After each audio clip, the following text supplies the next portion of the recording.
Blood sprays across the white tile in thick arterial bursts. The man on the gurney is dying, fast. But Dr. Whitmore won't touch him. He stands 3 feet back, arms crossed, lips pressed into a thin line of disgust.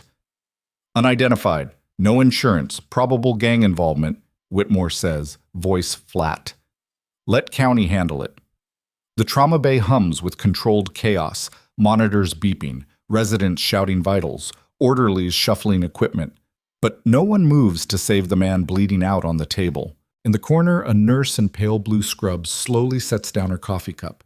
Her name tag reads Clara Whitfield, but no one's looking at her. They never do.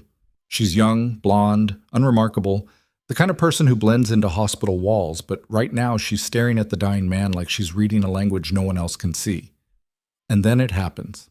The patient's eyes snap open, wild, frantic, scanning the room like a sniper checking angles. His gaze locks onto Clara. Not the doctors, not the residents. Her. For half a second, something passes between them. Recognition. Not the kind you get from knowing someone's face, the kind you get from knowing how they move under fire. So here's the deal. This story doesn't end where you think it does. If you want to see how deep this goes, how a quiet nurse dismantles an entire conspiracy without raising her voice, stick around until the end. Drop a comment with the city you're watching from. I want to see how far this story travels. And if you like watching the underestimated take back control, hit that like button. Let's go. Clara didn't move yet. She watched the man's chest rise and fall in shallow, uneven pulls. His shirt was soaked through, dark red spreading across his ribs. Entry wound, left side. Possibly nicked the lung. Definitely clipped something major. Whitmore, one of the residents said, voice tight. He's circling. We need to stabilize the pain patients first, Whitmore cut in. This one can wait for transport. Clara's jaw tightened, but she kept her face neutral. She'd learned a long time ago that showing emotion in a room full of doctors was like bleeding in front of sharks. She moved quietly to the supply cart, pulling gloves from the box without looking down. Muscle memory. Her hands knew the routine better than her brain did. Whitfield. Whitmore's voice was sharp now, aimed at her like a scalpel. I didn't ask for nursing involvement. He's hypotensive, Clara said evenly, snapping the gloves on. If we don't get a line in him in the next 60 seconds, transport won't matter. I'll decide what matters, then decide faster. The room went silent. Whitmore's face darkened. He wasn't used to being challenged, especially not by someone whose paycheck was half his. But Clara was already moving. She stepped to the gurney, her hand steady as she reached for the man's wrist to check his pulse. His skin was cold, clammy, shock setting in hard. And then he moved, fast. His hand shot up and locked around her forearm, gripped tight enough to bruise. His eyes were wide, pupils blown, breath coming in ragged gasps. Get off her, someone shouted. 2 orderlies lunged forward, but Clara didn't flinch. She leaned in close, her voice low and calm. Reaper 6. The man's grip released instantly. His whole body went slack, eyes still locked on hers, but the wildness drained out of them. His breathing steadied, just a fraction, but enough. Clara straightened, pulling her arm back slowly. He's stable enough to listen now. Someone get me a trauma kit. No one moved. Whitmore stared at her like she'd just performed a magic trick he didn't have the instructions for. What the hell did you just say to him? He demanded. I told him he was safe, Clara said. That's not what you said. It's what he needed to hear. She didn't wait for permission. She grabbed the kit herself, tearing it open and laying out supplies in a clean line across the tray. IV catheter, saline, gauze, clamps, everything she needed to buy him time. Whitmore stepped closer, lowering his voice. You want to explain to me how you just disarmed a violent trauma patient with 2 words? I got lucky, Clara said, not looking up. That's not an answer. It's the one you're getting. She slid the IV needle into the man's arm with practiced precision, taping it down before hooking up the saline drip. His vitals were still weak, but they weren't crashing anymore. Whitmore didn't move. He just stood there, watching her work, his expression shifting from anger to something sharper. Suspicion. Who is he? Whitmore asked. I don't know. You know something. Clara finally looked up, meeting his eyes. I know he's bleeding out and you're wasting time. For a moment, Whitmore looked like he might push harder. But then his pager buzzed and he glanced down with a scowl. Fine. Stabilize him. But he's your problem now, Whitfield. Anything goes wrong, it's on you. He turned and walked out, his white coat billowing behind him like a cape. Clara exhaled slowly. The room started moving again, residents whispering, orderlies resetting equipment, the normal rhythm of the ER returning. But Clara stayed where she was, standing next to the gurney, watching the man's chest rise and fall. His eyes were still open, still watching her. "Who are you?" she asked quietly.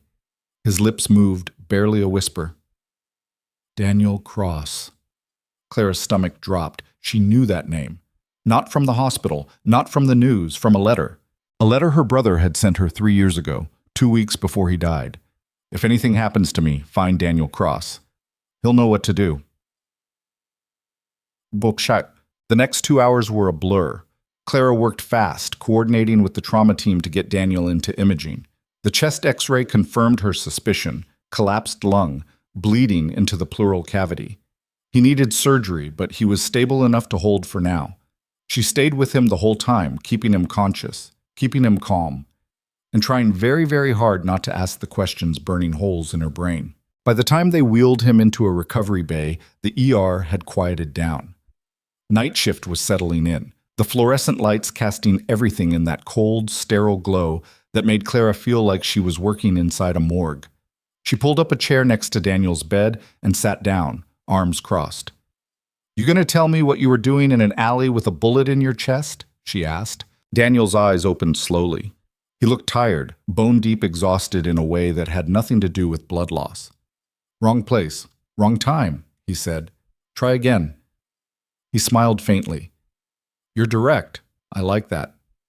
"I'm busy, so skip the charm and give me a real answer." Daniel studied her for a long moment, his expression shifting into something more serious. "You're Marcus Whitfield's sister." Clara's chest tightened. "How do you—" "He talked about you." "A lot." Daniel's voice softened. "Said you were the toughest person he knew. Said if anything ever happened to him, you'd be the one to finish what he started." "He's dead." "I know." "Then what are you doing here?" Daniel glanced toward the door, then back at her. "Same thing he was. Trying to stop something bad before it gets worse." "That's not an answer." "It's the only one I can give you right now." Clara leaned forward, her voice dropping.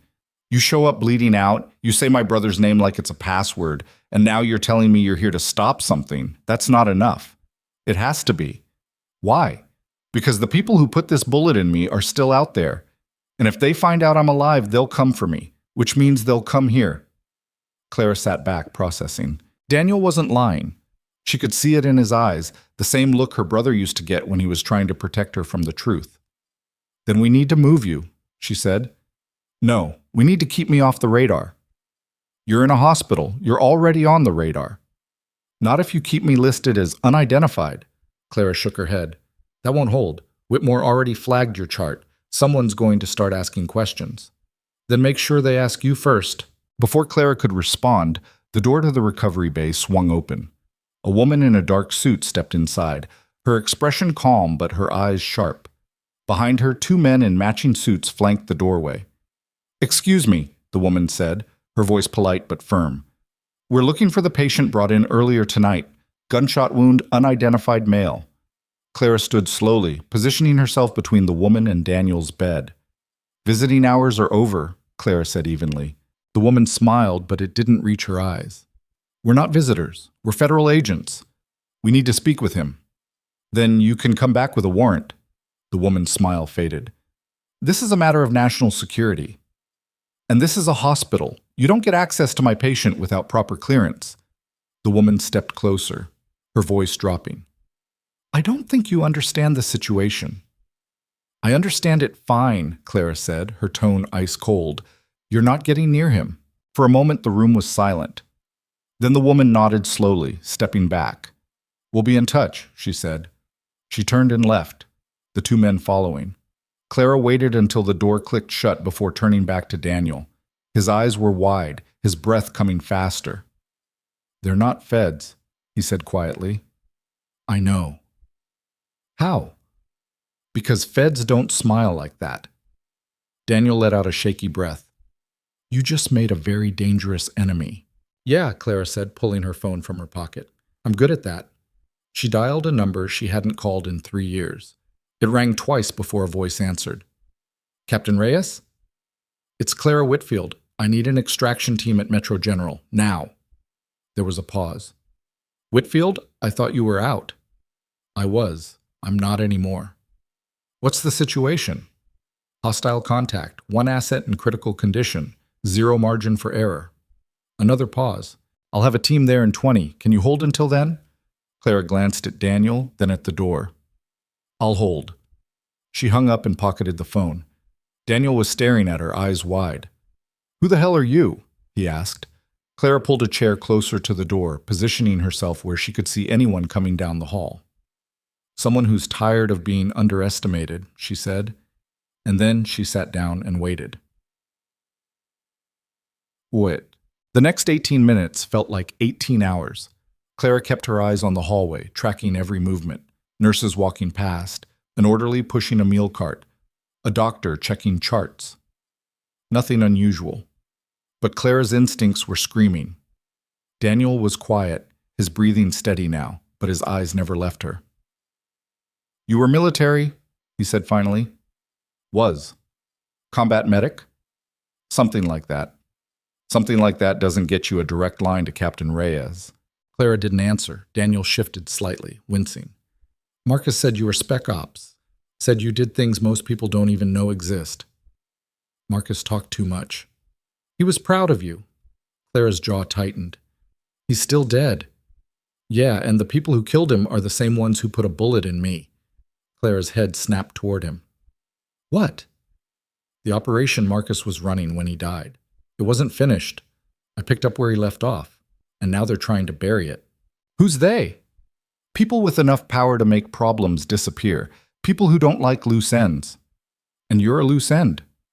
We both are now. Clara stood, her pulse quickening. You should have led with that. Would you have believed me? Probably not. Daniel smiled faintly. That's why I didn't. Before Clara could respond, her phone buzzed. A text from an unknown number. Outside. 2 vehicles. Not ours. Clara's blood went cold. She moved to the window and glanced out into the parking lot. 2 black SUVs parked near the ambulance bay. Engines running, windows tinted. They're here, she said quietly. Daniel tried to sit up, but Clara pushed him back down. Stay put. I'll handle it. You can't handle 4 armed operatives alone. Watch me. Clara stepped out into the hallway, pulling the door shut behind her. The floor was quiet. Too quiet. She moved quickly, checking each room as she passed. Most were empty. A few had patients, but they were asleep. And then she saw them. 2 men in scrubs walking toward Daniel's room, but they weren't staff. Clara could tell from the way they moved, too rigid, too controlled, and the bulge under the left armpit of the taller one. She stepped into their path, clipboard in hand. Can I help you? She asked, voice bright and professional. The taller man smiled. Just checking on a patient. Which one? The gunshot victim. Unidentified male. He's been transferred. The man's smile faltered. Transferred where? ICU. Critical condition. No visitors. The man glanced at his partner, then back at Clara. We'll need to verify that. Feel free. Check with the charge nurse at the main desk. The man stepped closer, his voice dropping. Or you could just tell us which room he's in. Clara met his eyes, her expression calm. No. For a moment, neither man moved. Then the taller one reached for something under his scrubs. Clara moved first. She drove the clipboard into his wrist, hard and fast, knocking his hand away from the weapon. Then she pivoted, slamming her elbow into the second man's throat. He staggered back, choking. The taller man recovered quickly, lunging toward her, but Clara sidestepped and swept his legs out from under him. He hit the floor hard. Clara was already moving, sprinting back toward Daniel's room. She burst through the door, locking it behind her. Daniel was sitting up now, eyes wide. What? We're leaving. Now! Clara grabbed a wheelchair from the corner and pulled it next to the bed. I can't walk, Daniel said. You don't have to. She helped him into the chair, moving fast but careful not to jostle the IV still attached to his arm. Then she unlocked the door and pushed him out into the hallway. The two men were gone. But Clara knew they'd be back. She moved quickly, navigating through the back corridors of the hospital, avoiding the main elevators. Her phone buzzed again. Extraction team en route. ETA 4 minutes. 4 minutes? Clara pushed the wheelchair faster. They reached the service elevator and Clara hit the button, glancing over her shoulder. The hallway was still empty. The elevator doors opened. Clara pushed Daniel inside and hit the button for the ground floor. The doors slid shut. For a moment, there was silence. Then the elevator jolted to a stop. The lights flickered. Clara's heart slammed against her ribs. Someone had cut the power. Daniel looked up at her, his face pale. "They're in the building." Clara didn't answer. She was already prying open the emergency panel, fingers moving fast. The elevator wasn't stuck between floors. It was one level above the ground floor. Close enough? Clara forced the doors open manually, just enough to slip through. She pulled Daniel out of the wheelchair and helped him down onto the concrete floor of the shaft. "Can you climb?" she asked. "Do I have a choice?" "No." They moved together, Clara supporting most of his weight as they descended the maintenance ladder. Her arms burned, her lungs screamed. But she didn't stop. They reached the ground floor and Clara forced the doors open from the inside. They stumbled out into a dimly lit service corridor, and then she heard it. Footsteps. Running. Clara pulled Daniel behind a storage rack, pressing a finger to her lips. The footsteps grew closer, and then they stopped. Right outside the corridor. Clara held her breath. A voice crackled over a radio. "Target not located. Expanding search perimeter." The footsteps moved away. Clara exhaled slowly. Her phone buzzed. Outside. Northeast exit. Go now. Clara helped Daniel to his feet and they moved together, fast and quiet, toward the exit. The door swung open. Outside, a black van was waiting, engine running. Captain Reyes stood next to it, arms crossed, eyes sharp. "Get in," he said. Clara didn't hesitate. She helped Daniel into the van, then climbed in after him. The door slammed shut. The van pulled away. Clara leaned back against the wall, chest heaving, adrenaline still flooding her system. Reyes looked at her, his expression unreadable. "You've got a lot of explaining to do, Whitfield." "I know. Starting with why a combat medic who's been off the grid for 3 years just called in an extraction like she never left." Clara met his eyes. "Because the grid just found me." The van's interior smelled like gunpowder and diesel fuel. Clara kept her hand on Daniel's wrist, monitoring his pulse while the city blurred past the tinted windows. Reyes sat across from them, arms still crossed, studying her like she was a puzzle he'd forgotten how to solve. 3 years, he said finally. Not a word. Not a check-in. Nothing. Clara didn't look at him. "I was done." "You don't get to be done. Not after what you saw. What you did. Watch me." Reyes leaned forward, elbows on his knees. "You vanished 2 weeks after Marcus died, dropped off every grid we have. We looked for you, Clara. Hard. Maybe I didn't want to be found. And now?" Clara finally met his eyes. "Now I don't have a choice." Daniel coughed, a wet sound that made Clara's jaw tighten. She checked the IV bag hanging from a hook on the van's ceiling. Still half full. Enough to keep him stable until they reached wherever Reyes was taking them. "Where are we going?" she asked. "Safe house, 2 miles out." Reyes glanced at Daniel. "He gonna make it?" "If he doesn't bleed out in the next 10 minutes, yeah." "Good, because I need him talking." "He needs surgery." "He needs to tell me who tried to kill him first." Clara's hand moved to the tactical knife strapped to her ankle. Old habit, muscle memory from a life she'd tried to bury. "You push him too hard, you'll lose him." Reyes noticed the movement. His expression didn't change, but something shifted in his eyes. Recognition. "You really haven't changed. Neither have you." The van took a sharp turn, and Daniel grunted, his hand gripping the edge of the bench seat. Clara steadied him, her fingers pressing against his ribs to keep pressure on the wound. "How long have you been at Metro General?" Reyes asked. 2 years. "Doing what? Emptying bedpans?" "Saving lives." "You were saving lives before. Bigger ones." Clara's voice went flat. "Those lives didn't stay saved." Reyes sat back, watching her. "Marcus wouldn't want you wasting yourself in some ER. Marcus is dead. He doesn't get a vote." The van went quiet, except for the hum of the engine and Daniel's labored breathing. Clara felt the weight of Reyes's stare, but refused to give him the satisfaction of looking up. Finally, he spoke again. The people who came for him tonight, they're not local, not gang-affiliated. These are contractors. I know. How? The way they moved, the way they talked, the way they didn't panic when I put two of them on the floor. Reyes almost smiled. You still got it. I never wanted it. The van slowed, then stopped. The driver, a young operator Clara didn't recognize, turned in his seat. We're here, Captain. Reyes stood, unlocking the rear doors. Let's move. Clara helped Daniel out of the van and into a nondescript building that looked like every other warehouse in the industrial district. Inside, it was anything but ordinary. Surveillance monitors lined one wall, weapons racks lined another, and a medical station sat in the corner, fully stocked, military grade. Get him on the table, Reyes said. Clara guided Daniel onto the exam table, already scanning the supplies. Suture kits, hemostatic agents, antibiotics, everything she needed. Reyes positioned himself near the monitors, arms crossed again. Talk to me, Cross. Who wants you dead? Daniel's eyes were half closed, pain etched across his face. Long list. Narrow it down. Can't. Not until I know who got to the files. Claire's hands paused mid-reach for the suture kit. What files? Daniel looked at her, then at Reyes. The ones Marcus died protecting. The room went still. Claire's voice came out quieter than she intended. What are you talking about? Reyes stepped closer. Cross, if you're saying what I think you're saying... Marcus didn't die in a training accident, Daniel said, his voice raw. He was executed because he found out someone on the inside was selling classified intel to foreign assets.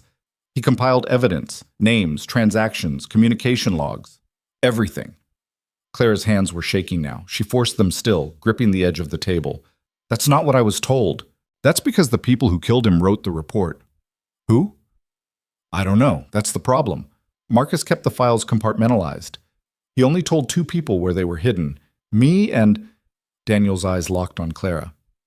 And you. Clara stepped back like she'd been hit. I don't know anything about files. He sent you a letter 2 weeks before he died. That letter didn't say anything about... It wasn't supposed to. He coded it in case it got intercepted. Clara's mind raced, pulling up fragments of memory. The letter had been short, almost impersonal. She'd read it a dozen times, searching for hidden meaning, for some last piece of her brother she could hold on to. If anything happens to me, find Daniel Cross. He'll know what to do. She'd thought it was just Marcus being paranoid. He'd always been like that, seeing threats in shadows, planning 3 moves ahead. I burned it, Clara said quietly. Daniel closed his eyes. Of course you did. Reyes swore under his breath. So the files are gone. No, Daniel said. Marcus had a backup, but I can't get to it without the access code, and the only person who knew it was him. Clara's chest felt tight. Then we're done. Whatever he was protecting is gone. Not if you remember. Remember what? Something he told you, something only you would know. Clara turned away, running her hands through her hair. This is insane. I don't... Her phone buzzed. She pulled it out, glancing at the screen. Unknown number. She almost ignored it. Then she saw the message. Stop looking or the nurse dies next. Claire's blood turned to ice. She held up the phone so Reyes could see. His expression hardened. They're tracking you. How? I dumped my personal phone before we left the hospital. Doesn't matter. They know you're involved now. Reyes pulled a tablet from the desk and started typing. We need to move you both, now. Where? Somewhere they won't think to look. Clara's mind was spinning. If they're tracking me, they know I left with Daniel, which means they know he's alive, which means they'll escalate, Reyes finished. They'll stop playing subtle and start burning everything to the ground. Daniel tried to sit up, wincing. They'll go after the hospital. Why? Clara asked. Clara. Because that's where the trail started. They'll want to erase every record of me being there, every witness, every piece of evidence. Clara's stomach dropped. There are innocent people there. They don't care. Reyes was already on his phone barking orders. I need a containment team at Metro General, full lockdown. No one in or out without clearance. He paused, listening. I don't care if it raises questions. Do it. He hung up and looked at Clara. Your coworkers are about to have a very confusing night. Clara thought about the ER, about the residents who barely acknowledged her, the attending physicians who treated her like furniture, the patients who never knew her name, and then she thought about Dr. Whitmore. Whitmore, she said suddenly. Reyes frowned. Who? The attending who refused to treat Daniel. He flagged the chart. He's the one who would have reported it to administration. So if they're erasing the trail, he's a loose end. Reyes and Clara locked eyes. He's in danger, Clara said. He's also the reason you almost lost your patient, Reyes pointed out. You sure you want to save him? Clara grabbed her jacket from the back of a chair. I don't get to pick who deserves help. Clara does. He's a terrible doctor and a worse human being, but he's still a human being. Reyes stared at her for a long moment. Then he sighed. You're going to get yourself killed one of these days. Not today. Reyes turned to the driver. Get her back to Metro General, fast. Sir, the containment team won't get there in time. Move. Clara was already heading for the door. She glanced back at Daniel. Don't die while I'm gone. Daniel managed a weak smile. Do my best. The van ride back felt twice as long. Clara checked her phone obsessively, waiting for another message. Nothing came. The driver, a kid who looked barely old enough to shave, kept glancing at her in the rearview mirror. You really used to run ops? He asked. Used to? Why'd you stop? Clara didn't answer. They pulled up to the hospital's rear entrance. Clara could see security lights flashing, but the building looked calm. No visible threat. Too calm. She jumped out before the van fully stopped. Circle around. If I'm not out in 10 minutes, call Reyes. What do I tell him? That I was right. Clara moved through the service entrance, her hospital ID still clipped to her scrubs. The security guard at the desk didn't even look up. Inside, the hallways were eerily quiet.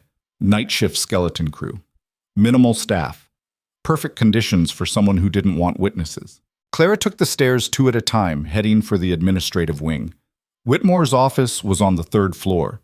She'd only been there once, to receive a written warning for insubordination after she'd corrected his dosage calculation in front of a resident. She reached the 3rd floor and slowed, listening. Voices.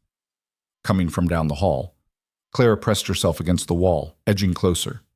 2 men. Not hospital staff. Don't care what he knows. The order is clean sweep. What about the girl? She's already flagged. Team 2 will handle her. Clara's pulse spiked. She reached for her phone, typing a quick message to Reyes. Multiple hostiles, admin wing, send backup. She hit send just as one of the men stepped into the hallway. He was tall, broad-shouldered, with the kind of blank expression that came from doing terrible things for money. His eyes locked on Clara. For half a second, neither of them moved. Then Clara turned and ran. She heard him shout, heard footsteps pounding behind her, but she didn't look back. She just ran, her mind calculating distances and angles on autopilot. The stairwell was 20 feet ahead. 15. 10. She hit the door at full speed, slamming it open and taking the stairs down 3 at a time. Behind her, the door crashed open again. Clara didn't slow down. She hit the 2nd floor landing and kept going, her lungs burning, her legs screaming. She burst out into the main hallway and nearly collided with a nurse pushing a medication cart. Call security, Clara shouted. Armed intruders, 3rd floor. The nurse stared at her, frozen. Clara didn't wait. She kept moving, cutting through the ER, her eyes scanning for Whitmore. He wasn't in the trauma bay, not at the nurse's station. She checked his usual spots. Radiology, the doctor's lounge, the coffee station. Nothing. And then she heard it. A muffled shout, coming from one of the private consultation rooms. Clara moved toward it, her hand instinctively reaching for a weapon she didn't have. She grabbed a heavy flashlight from the supply cart instead. Not ideal, but it would work. She pushed open the door. Whitmore was inside, backed against the wall, his hands raised. In front of him stood another man in dark clothing, a gun pointed at Whitmore's chest. Please, Whitmore was saying, his voice shaking. I don't know anything, I just... The gunman's fingers started to squeeze the trigger. Clara didn't think. She swung the flashlight as hard as she could, connecting with the gunman's wrist. The gun fired, the bullet punching into the ceiling. And then Clara was moving, driving her knee into his stomach, using his momentum to slam him into the wall. He dropped the gun. Clara kicked it across the room and brought the flashlight down on the back of his head. He crumpled. Whitmore stared at her, his face pale, his breathing ragged. What? Shut up and move. Clara grabbed his arm and dragged him out of the room, her eyes scanning the hallway. Clear. For now. She pulled Whitmore into a supply closet and locked the door. Stay here. Don't make a sound. Who were those people? Whitmore demanded, his voice climbing toward panic. Why did they... Because you flagged a patient you shouldn't have. Because you asked questions. Because you're a loose end. I don't understand. You don't need to. You just need to stay alive. Whitmore's eyes were wide, terrified. For the first time since Clara had started working at Metro General, he looked at her like she was an actual person. You just saved my life, he said quietly. Don't get used to it. Clara's phone buzzed, a text from Reyes. Containment team ETA 3 minutes. Get out. Clara unlocked the closet door. Security's coming. Stay put until they clear the building. Where are you going? To finish this. She left him there and moved back into the hallway, her heart pounding, adrenaline sharpening every sense. The hospital was waking up now, alarms blaring, security rushing through the corridors, voices shouting over radios. Clara moved against the flow, heading back toward the admin wing.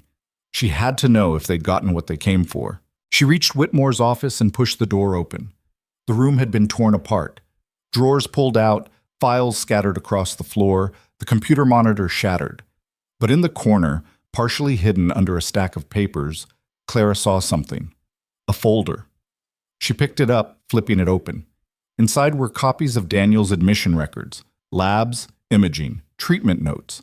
And at the bottom, a handwritten note. Patient claims connection to Operation Crossfire. Recommend immediate federal notification. Clara's hands went numb. Whitmore had reported it. He'd sent the information up the chain, which meant whoever was hunting Daniel had gotten the intel directly from the hospital, and Clara had just saved the man who'd sold him out. She stood there, folder in hand, staring at Whitmore's handwriting. Behind her, she heard footsteps. Heavy, deliberate. Clara turned slowly. A woman stood in the doorway. Same dark clothing as the others, but her face was calm, almost pleasant. Clara Whitfield, the woman said, her voice soft. We've been looking for you. Clara's grip tightened on the folder. Congratulations. The woman smiled. You've made this very complicated. That's my specialty.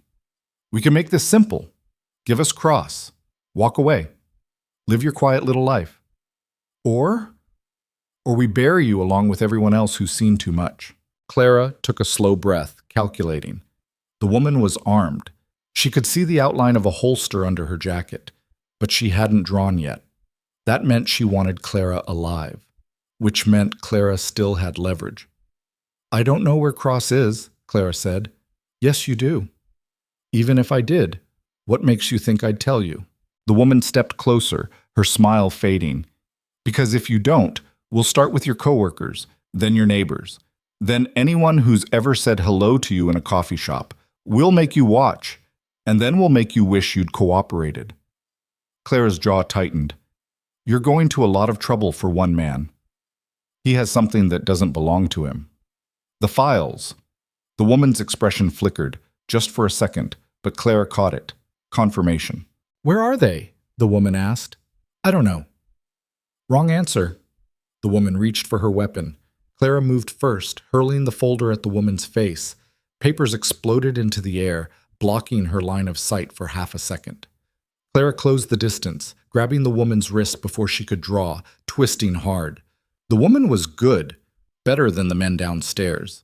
She pivoted, using Clara's momentum against her, driving an elbow toward Clara's ribs. Clara blocked it, barely, and drove her knee up. The woman dodged, stepping back, resetting. They circled each other in the small office, both breathing hard. You were military, the woman said. Spec ops. Nurse, Clara corrected, not just a nurse. Not anymore. The woman smiled again. That's where you're wrong. You never stop being what you were trained to be. You just pretend. Clara didn't respond. The woman lunged. Clara sidestepped, driving her fist into the woman's kidney. The woman grunted but didn't go down. She spun, sweeping Clara's legs out from under her. Clara hit the floor hard, rolling immediately to avoid the follow-up strike. She came up in a crouch, breathing ragged. The woman had her gun out now, aimed at Clara's chest. "Last chance," the woman said. Clara raised her hands slowly, and then the window behind the woman exploded. Glass shattered inward as a canister tumbled through, hitting the floor and releasing a thick cloud of smoke. The woman turned, disoriented. Clara lunged, tackling her to the ground, her hands closing around the woman's wrist, slamming it against the floor until the gun clattered away. Voices shouted in the hallway, footsteps pounding. The smoke thickened. Clara drove her elbow into the woman's face, once, twice, until she went limp. Then Clara staggered to her feet, coughing, her eyes burning. A figure appeared in the smoke. Reyes. "You're late," Clara rasped. "You're welcome." He grabbed her arm, pulling her toward the door. "Move. Building's compromised." They ran together, cutting through the smoke-filled hallways, past security teams and SWAT operators flooding in. Outside, the night air hit Clara's lungs like a slap. She doubled over, coughing, her whole body shaking. Reyes kept a hand on her shoulder. "You good?" Clara nodded, still coughing. "Whitmore?" "Supply closet, second floor."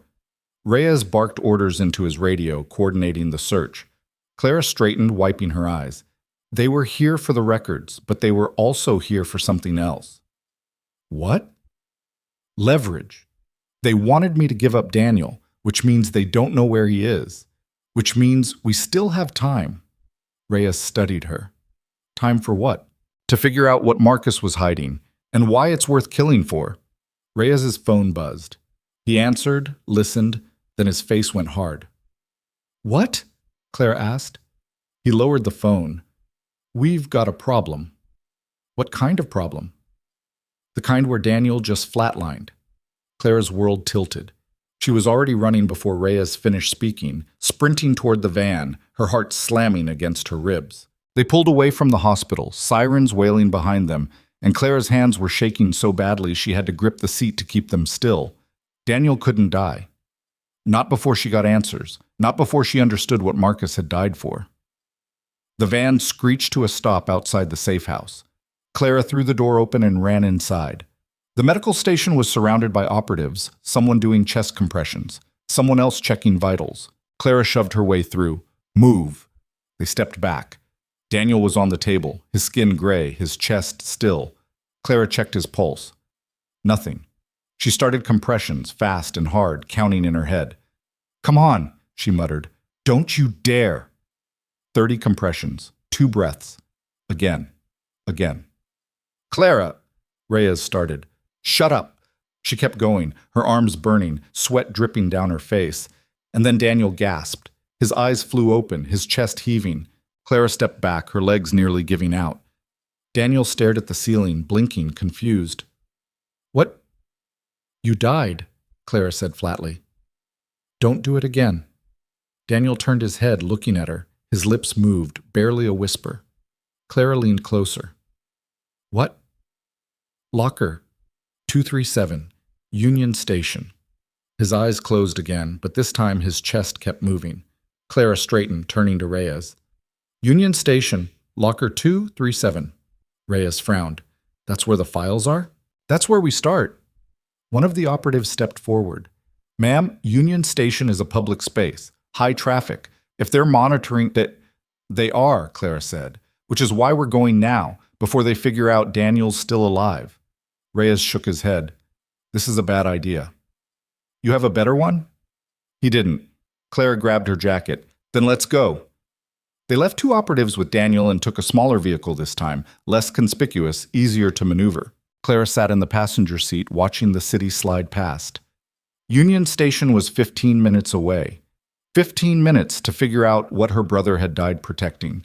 15 minutes before everything either made sense or fell apart completely. Reyes glanced at her. You okay? No. Fair enough. They drove in silence for a while. Then Clara spoke. The woman at the hospital, she knew things about me, about my background. They've done their homework. It's more than that, she knew details. Things that aren't in any file. Reyes's hands tightened on the wheel. What are you saying? I'm saying someone on our side is feeding them information. That's a serious accusation. It's the only thing that makes sense. Reyes didn't argue. They pulled into Union Station's parking garage, taking a spot near the back. Inside, the station was busy despite the late hour. Travelers dragging suitcases, couples saying goodbye, a homeless man asleep on a bench. Clara scanned the crowd looking for anything out of place. Nothing stood out. Yet. They found the lockers on the lower level, rows of metal doors stretching along the wall. 237 was in the middle. Clara pulled out the key Daniel had somehow slipped into her pocket during the chaos. She hadn't even noticed until they were in the van. She slid the key into the lock. It turned. The door swung open. Inside was a small duffel bag. Clara pulled it out, unzipping it carefully.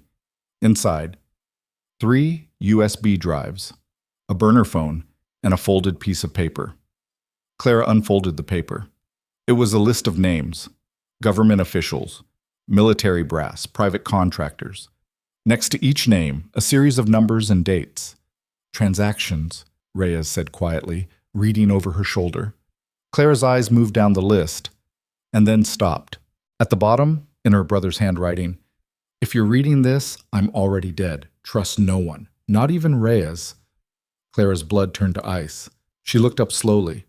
Reyes was staring at the paper, his face unreadable. "Clara," he started. She stepped back, her hand moving to the knife at her ankle.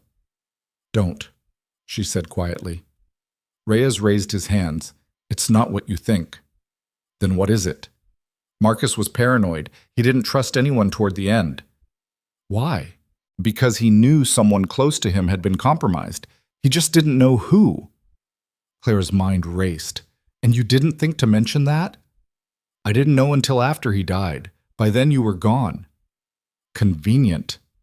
"Clara, listen to me." A gunshot cracked through the station. People screamed. Clara spun, scanning for the shooter. There, second level, near the escalators. Another shot. The bullet hit the locker next to Clara's head. "Run!" Reyes shouted. Clara grabbed the duffel bag and bolted, weaving through the panicking crowd. More shots. She didn't look back. She hit the stairs and took them 2 at a time, her lungs burning. Behind her, she could hear Reyes shouting, returning fire. She burst out onto the main level and kept running, cutting through the crowd toward the exit. A hand grabbed her arm. Clara spun, knife already in her hand. Dr. Whitmore stared back at her, eyes wide. "What are you doing here?" Clara demanded. "They told me to find you," Whitmore said, his voice shaking. "They said if I didn't—" He didn't finish. His body jerked once. Blood bloomed across his chest. He fell. Clara caught him, lowering him to the ground. His eyes were already glazing over. "I'm sorry," he whispered. And then he was gone. Clara looked up. Across the station, through the chaos, a figure stood watching her, the woman from the hospital. She smiled and raised her gun. Clara dove behind a concrete pillar as the first shot punched into the tile where she'd been standing. Whitmore's body lay in a spreading pool of blood 5 feet away, his eyes staring at nothing. She didn't have time to feel anything about it. The woman was moving now, cutting through the screaming crowd with surgical precision, her weapon tracking Clara's last position. Clara's fingers closed around the duffel bag strap. She couldn't leave it. Whatever was inside had gotten Marcus killed, had put a bullet in Daniel, had just ended Whitmore's life in the middle of a train station. She ran, not toward the exits, they'd be covered, not toward Reyes. She didn't know if she could trust him anymore. She went down, hitting the lower platform access stairs at full speed, her boots hammering concrete. Behind her, more gunfire. Screams. The metallic screech of a train pulling into the station. Clara hit the platform as the train doors opened. She shoved through the crowd of passengers trying to exit, ignoring their curses, and threw herself into the car just as the doors started closing.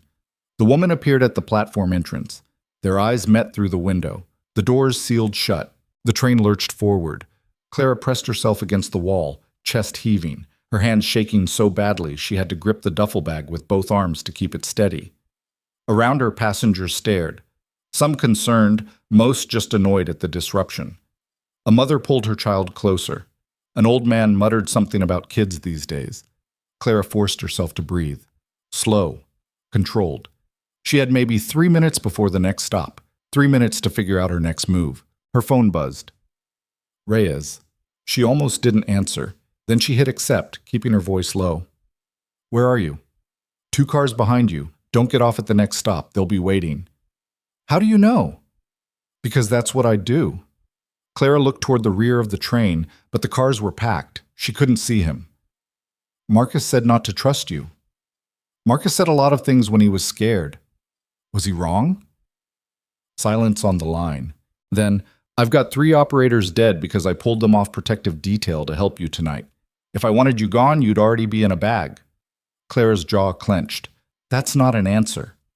It's the only one you're getting right now. Next stop is Riverside. After that, the line splits. You go north, I'll draw them south. And then what? Then you disappear. Take the files somewhere safe. Figure out what Marcus found, and don't surface until you know who to trust. I don't trust anyone. Smart girl. The line went dead. Clara shoved the phone in her pocket and moved toward the center of the car, keeping her back to the wall. Through the windows, the city slid past in streaks of light and shadow. The train began to slow. Riverside Station. Clara watched the platform come into view. Sparse crowd, late-night commuters mostly. A couple of transit cops near the far end, and 2 men in dark jackets positioned near the exits. Not cops. Clara stayed on the train. The doors opened. A handful of passengers shuffled off. New ones got on. Clara scanned faces, looking for threats, and then she saw him. Reyes, 3 cars back, moving through the crowd toward the rear exit, drawing attention. The 2 men on the platform noticed him, started moving. The doors chimed. Clara stepped off at the last second, slipping into the thin crowd and keeping her head down. Behind her, she heard shouts. She didn't look back. She moved quickly through the station, taking the west exit, emerging into a residential neighborhood she didn't recognize. Row houses, chain-link fences, cars parked bumper to bumper along narrow streets. Clara kept walking, her mind racing. She needed somewhere secure, somewhere off the grid, somewhere she could open the files without worrying about who might be tracking her. Her phone buzzed again. Unknown number. She hesitated, then answered. Yeah, Clara Whitfield. The voice was male, calm, professional. We should talk. Who is this? Someone who knew your brother. Someone who wants the same thing you do. And what's that? Justice. Clara stopped walking. You'll have to be more specific. The files Marcus compiled, they implicate some very dangerous people. People who will burn the world down to keep their secrets buried, but they also contain the evidence needed to stop them. Why should I believe you? Because if I wanted those files, you'd already be dead. I'm offering you a choice. Work with me and we end this. Or run and watch everyone you care about become collateral damage. Clara's grip tightened on the phone. I don't care about anyone. You cared enough to pull Daniel Cross out of a hospital. You cared enough to save a doctor who treated you like dirt. You care, Clara. That's your weakness and your strength. Where do you want to meet? Pier 57, 1 hour. Come alone. And if I don't? Then Daniel dies, Reyes dies, and everyone at Metro General who ever saw Daniel's face gets a visit from people like the woman at Union Station. The line went dead. Clara stood in the middle of the sidewalk, her pulse pounding in her ears. She could run, take the files, disappear, let someone else clean up the mess. But that wasn't who she was, no matter how hard she'd tried to bury it. She started walking again, heading east toward the waterfront. Pier 57 was 20 minutes on foot. She had time to think, time to plan, time to decide if she was willing to die for answers. The duffel bag felt heavier with every step. She found a 24-hour diner 3 blocks from the pier and slipped into the bathroom, locked the door, set the bag on the sink. She pulled out one of the USB drives and plugged it into her phone using an adapter she'd grabbed from the safe house. The drive was encrypted. Of course it was. Clara stared at the password prompt, her mind working through possibilities. Marcus had been careful, paranoid. He wouldn't use something obvious. She tried his birthday. Wrong. His military ID number. Wrong. The date he enlisted. Wrong. Clara closed her eyes, thinking back. Marcus used to tease her about her terrible memory for dates. But she remembered other things. Conversations. Moments that mattered. Like the night before he deployed for the first time. They'd been sitting on the porch of their childhood home, watching the sun go down, and he'd told her that if anything ever happened to him, she should remember one thing. You're braver than you think you are. She opened her eyes. Typed, braver than you think. The drive unlocked. Files flooded the screen. Hundreds of them. Documents, photos, audio recordings. Clara scrolled through, her stomach sinking with every page. Transaction records showing wire transfers from foreign shell companies to accounts held by high-ranking military officials. Photos of classified documents being handed over in parking garages and hotel rooms. Audio of conversations where targets were discussed like budget line items. And names. So many names. Clara recognized some of them. Generals she'd seen on the news. Politicians who'd built careers on national security platforms. Defense contractors who'd made billions off wars that never seemed to end. Her brother had documented everything, and it had gotten him killed. Clara's hands were shaking again. She pulled out the burner phone from the duffel and powered it on. One message waited, from Marcus, sent the day he died. If you're reading this, I'm gone. I'm sorry I couldn't tell you everything. I'm sorry I put this on you, but you're the only person I trust. The only person who won't stop until it's finished. The files are the key. Get them to Matheson. He'll know what to do. I love you, Clara. Be brave. Clara read it 3 times. Matheson. She didn't know anyone named Matheson. She pocketed the phone and the USB drive, zipped up the duffel, and left the bathroom. Outside, the night air was cold and damp, smelling like salt and rotting fish. The pier was a 10-minute walk now. Clara moved through the shadows, keeping to alleys and side streets. Pier 57 came into view, an old industrial dock that had been partially converted into artist studios and overpriced lofts. Most of the lights were off. The water lapped against the pilings with a steady, hollow rhythm. Clara approached slowly, scanning for movement. Nothing. She stepped onto the pier, her boots echoing on the weathered wood. Clara Whitfield. She spun. A man stood at the far end of the pier, silhouetted against the city lights across the water. He was tall, older, with the kind of posture that screamed military even in civilian clothes. "You're early," he said. "Who are you?" "Colonel James Matheson, retired. I worked with your brother." Clara's hand moved to her knife. "Marcus mentioned you. Then you know I'm here to help." "I don't know anything, except that everyone who gets close to these files ends up dead." Matheson stepped closer, his hands visible, empty. "Your brother trusted me with his life multiple times. I owe him a debt." "Then help me understand. What was Operation Crossfire?" Matheson's jaw tightened. "A task force designed to root out corruption within the military-industrial complex. Marcus was the lead investigator. He found things that went higher and deeper than anyone expected." "Who killed him?" "We don't know. Not for certain. The people implicated in those files have resources we can't match. Private armies, political cover. They've spent decades building a network designed to protect itself." "Then what's the point? If they're untouchable..." "They're not untouchable. They're just well protected. But protection requires coordination, and coordination requires communication. Your brother found the weak points? The people who know where the bodies are buried, literal and figurative." Clara pulled out the USB drive. "This?" Matheson's eyes locked on it. "That's one of 3, correct?" "How did you know?" "Because Marcus told me. Before he died, he said he'd compartmentalize the evidence. One drive contains the financial records, one contains the communications, one contains the operational files, names, dates, targets." "Why split them?" "Insurance. If one drive gets compromised, the others remain secure. But together, they're enough to bring down everyone involved." Clara held up the drive. "This is financial." "Then we need the other 2. They're in a safe place." "Where?" Clara didn't answer. Matheson sighed. "You don't trust me. I don't blame you. But we're running out of time. The people hunting you know you have the files. They'll escalate. They'll stop being surgical and start being scorched earth. Let them come. It's not just you at risk. It's everyone you've come into contact with. Everyone who might know something. They'll erase entire networks to keep this quiet." Clara's mind flashed to the hospital.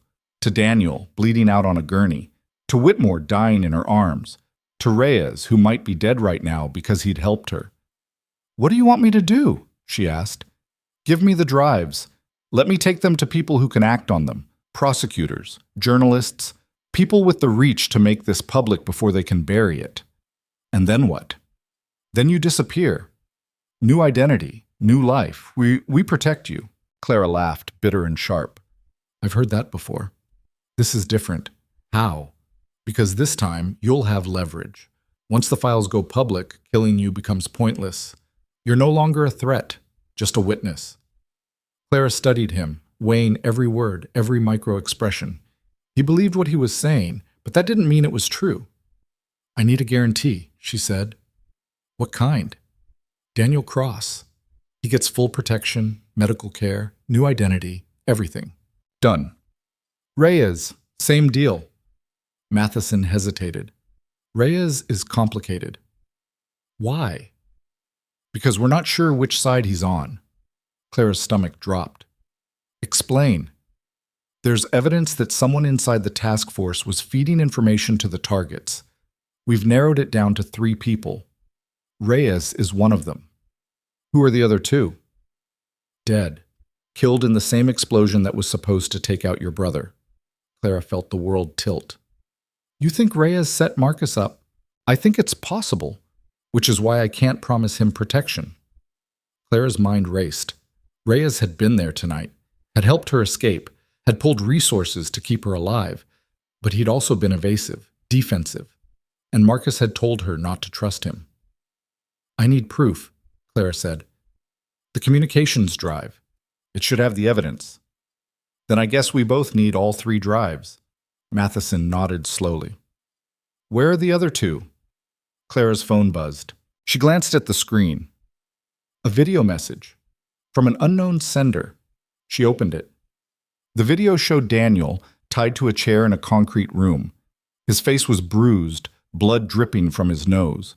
A voice off camera spoke.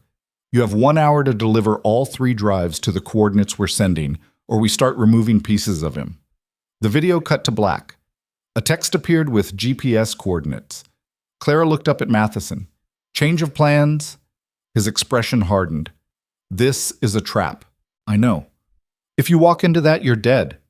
If I don't, Daniel's dead. And we lose our only witness to what Marcus was investigating. There are other witnesses. Not ones I owe." Matheson stepped closer. "Clara, listen to me. They will kill you both. This isn't heroism, it's suicide." "Then I guess I'm suicidal." "Your brother would want you to live." Clara's voice went cold. "My brother's dead. He doesn't get a vote." She turned and started walking.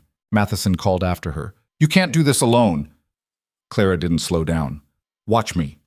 She reached the street and broke into a run, pulling out her phone to check the coordinates. An abandoned warehouse district, east side, 20 minutes away.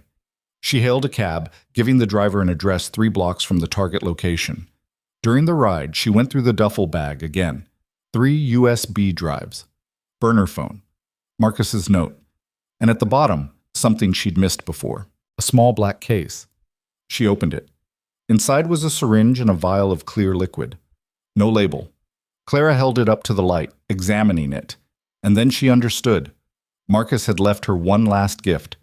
She pocketed the vial and syringe, zipped up the bag, and checked her knife. Still there. The cab dropped her off near a shuttered bodega. Clara paid in cash and started walking, her eyes scanning for surveillance. The warehouse district was a graveyard of industrial America. Rusted structures leaning against each other like drunks. Broken windows, graffiti-covered walls. Perfect place for an execution. Clara found the building matching the coordinates. 3 stories, most of the windows gone. A loading dock on the east side. She circled it once, looking for entry points. Front door, too obvious. Loading dock, probably covered. Fire escape on the north side, rusted but climbable. Clara took the fire escape, moving slowly to keep the metal from creaking. She reached a 3rd-floor window and slipped inside. The interior was dark, smelling like mold and old machinery.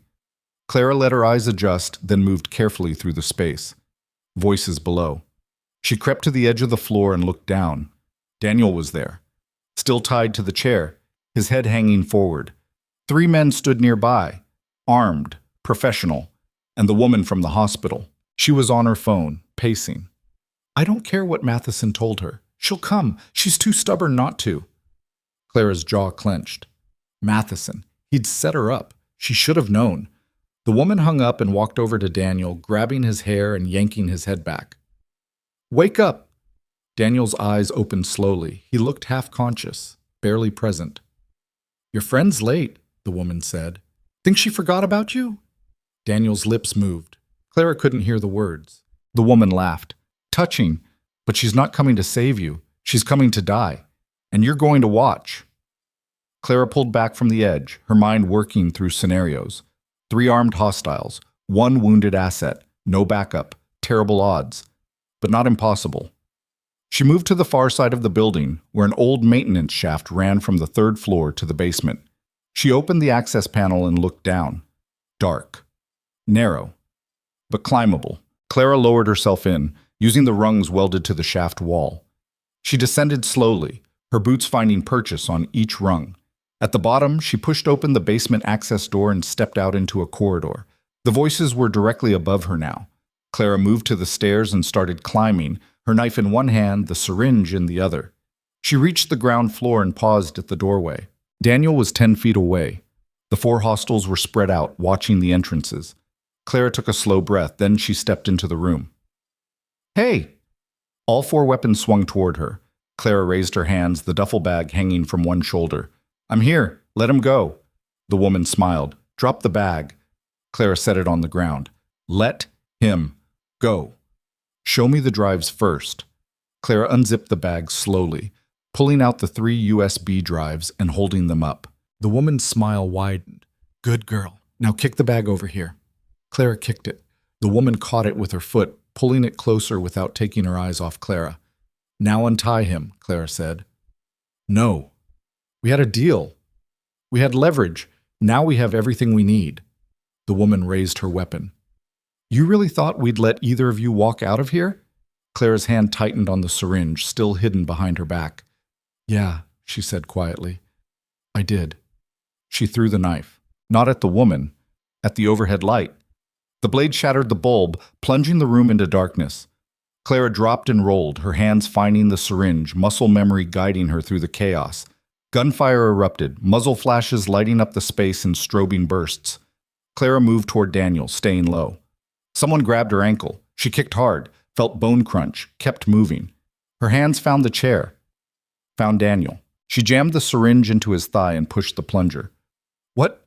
Daniel gasped. Adrenaline. Move. She cut the ropes with a backup blade from her boot. Daniel stumbled to his feet, still weak but functional. Clara pulled him toward the maintenance corridor, gunfire tracking their movement. They hit the corridor and Clara slammed the door shut, wedging a metal rod through the handle. Go! She shouted. They ran together through the basement, Daniel leaning on her, both of them gasping. Behind them, the door exploded inward. Clara didn't look back. They burst out through a ground-level exit into an alley. A vehicle screeched to a stop in front of them. Clara raised her knife. The passenger window rolled down. Reyes. Get in! Clara hesitated for half a second.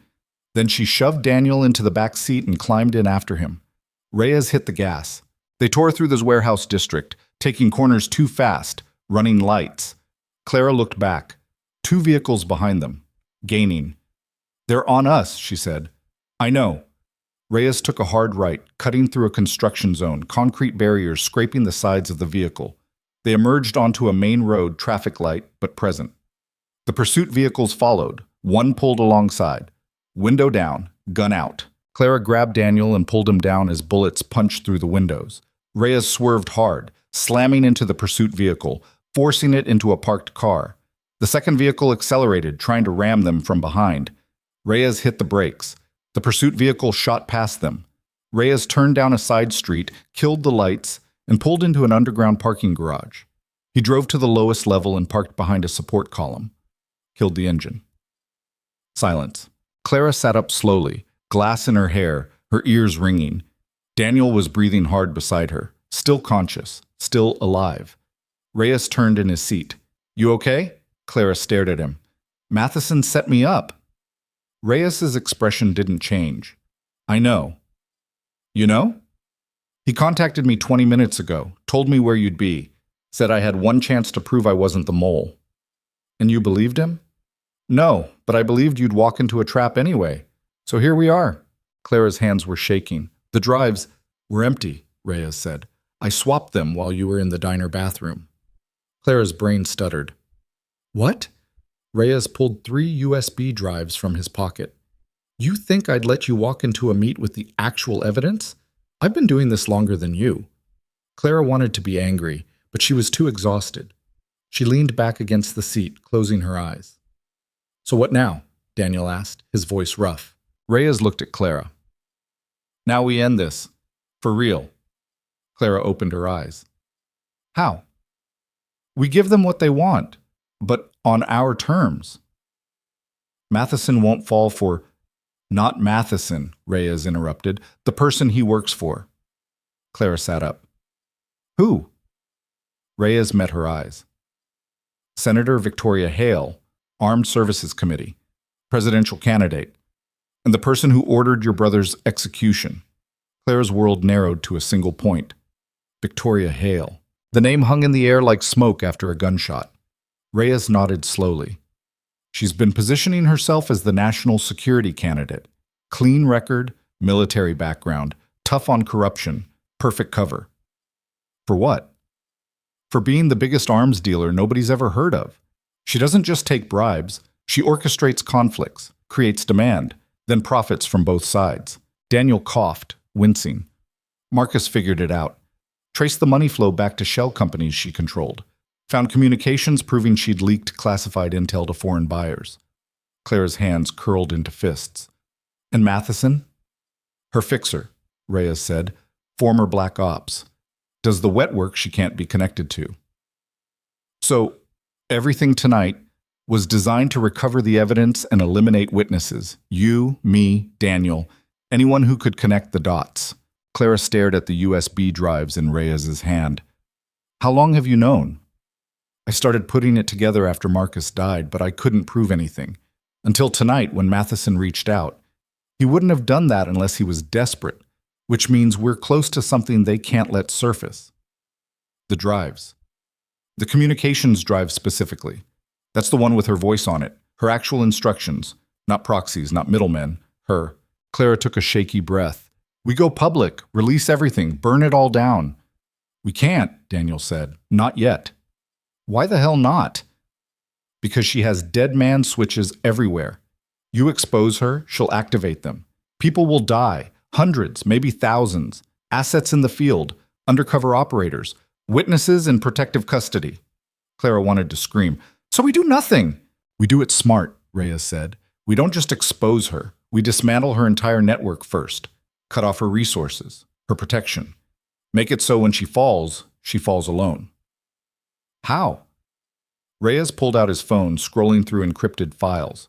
The financial drive shows she's got accounts in 7 countries. Offshore. Untraceable. But tomorrow morning, she's scheduled to transfer $80 million to finalize a weapons deal with a buyer in Eastern Europe. So we intercept it. Better. We trace it. Follow the money to every account, every asset, every person on her payroll. Then we freeze them all at once. Leave her exposed with no resources to fight back. Clara looked at Daniel. Can you do that? Daniel's eyes were glassy with pain and exhaustion, but his voice was steady. If I had the right access, yeah, but I'd need to be somewhere with serious computing power and medical support because I'm about 30 minutes from passing out. There's a facility, Reyes said, off books, used for cyber warfare ops, full medical bay, hardened against intrusion. I can get us in. How far? 40 minutes, if we're not followed. Clara glanced out the window. The parking garage was silent. No movement, no engines. But that didn't mean they were safe. Let's move, she said. They switched vehicles. Reyes had a backup parked 2 levels up, a nondescript sedan with government plates. Clara helped Daniel into the back seat while Reyes cleared their original vehicle of anything traceable. They drove in silence for the first 10 minutes, taking a route that zigzagged through residential neighborhoods, checking mirrors constantly. Clara's mind wouldn't stop spinning. Victoria Hale, a senator, a presidential candidate, someone who shook hands with world leaders and smiled for cameras while orchestrating death behind closed doors. And Marcus had died trying to stop her. "Did my brother know?" Clara asked quietly. "That it was Hale?" Reyes kept his eyes on the road. He suspected, but he couldn't prove it. That's why he compartmentalized the evidence. He knew if he went public too early, she'd bury him, which she did anyway.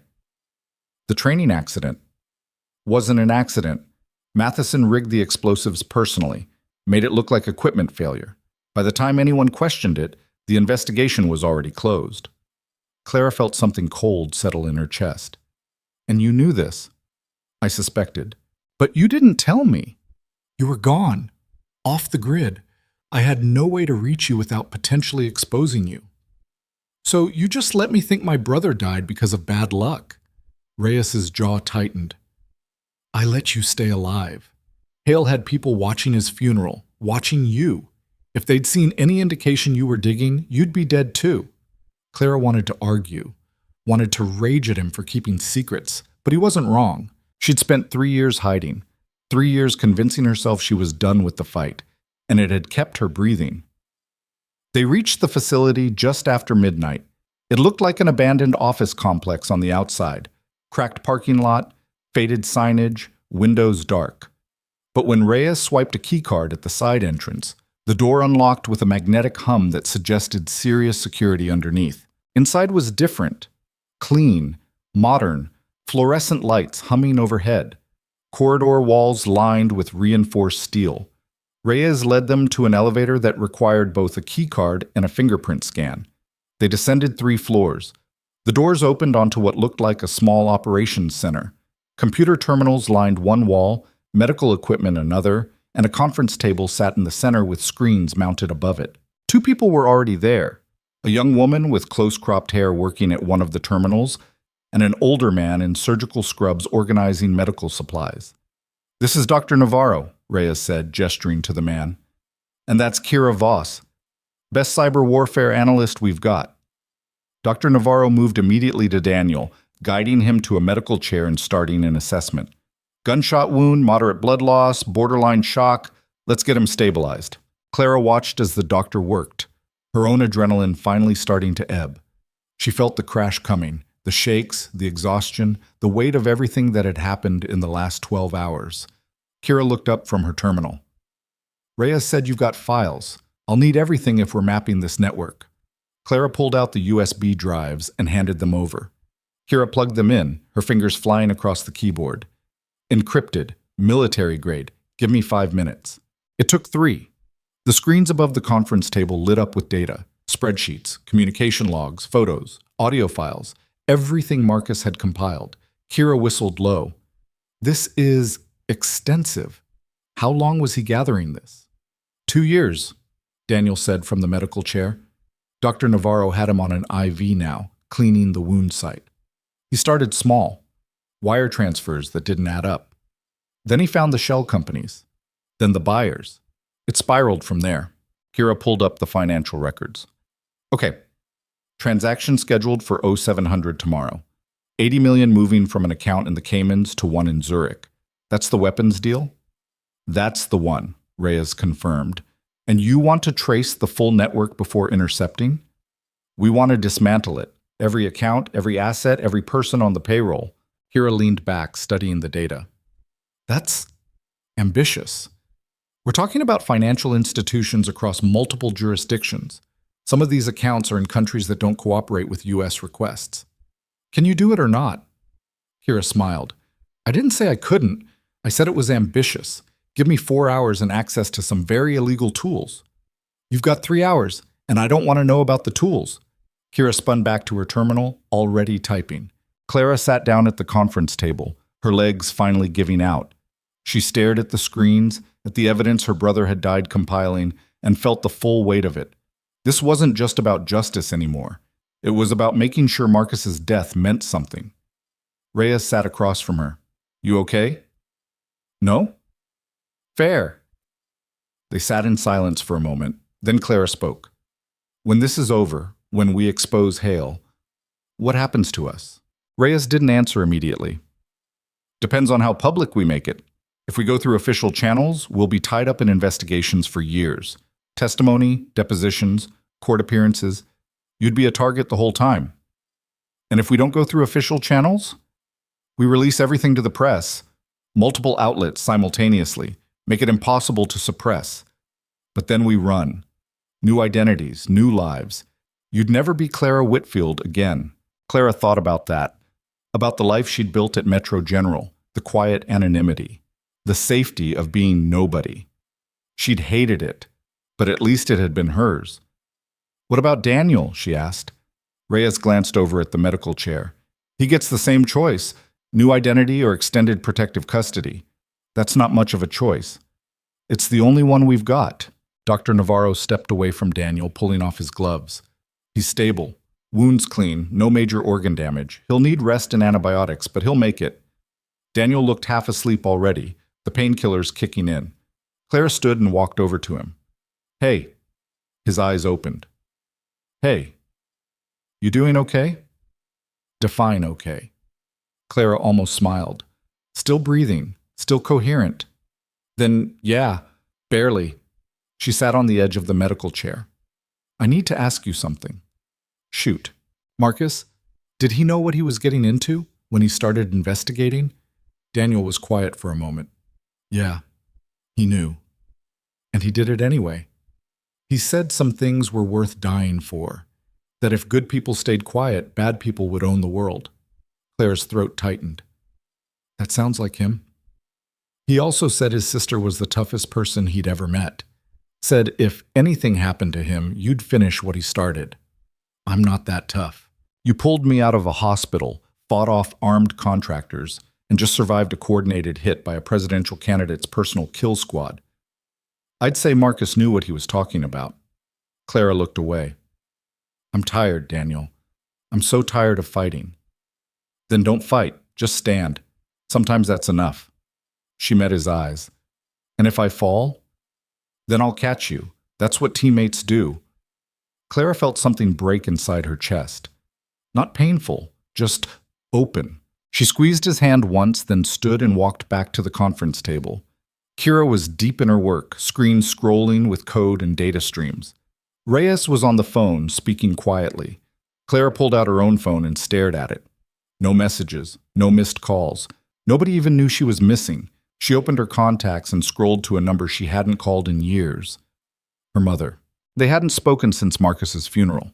The conversation had ended badly, accusations and grief spilling over into words neither of them could take back. Clara's finger hovered over the call button, then she put the phone away. Not yet. Not until this was finished. Kira's voice cut through the silence. I've got something. Everyone turned. Kira pulled up a new screen. The financial records show a pattern. Every transaction Hale makes goes through a primary account in the Caymans. But before it hits that account, it routes through a holding company in Delaware. So, Reyes said. So that holding company is registered to a law firm in D.C., and that law firm represents exactly one client. Hale. Bingo.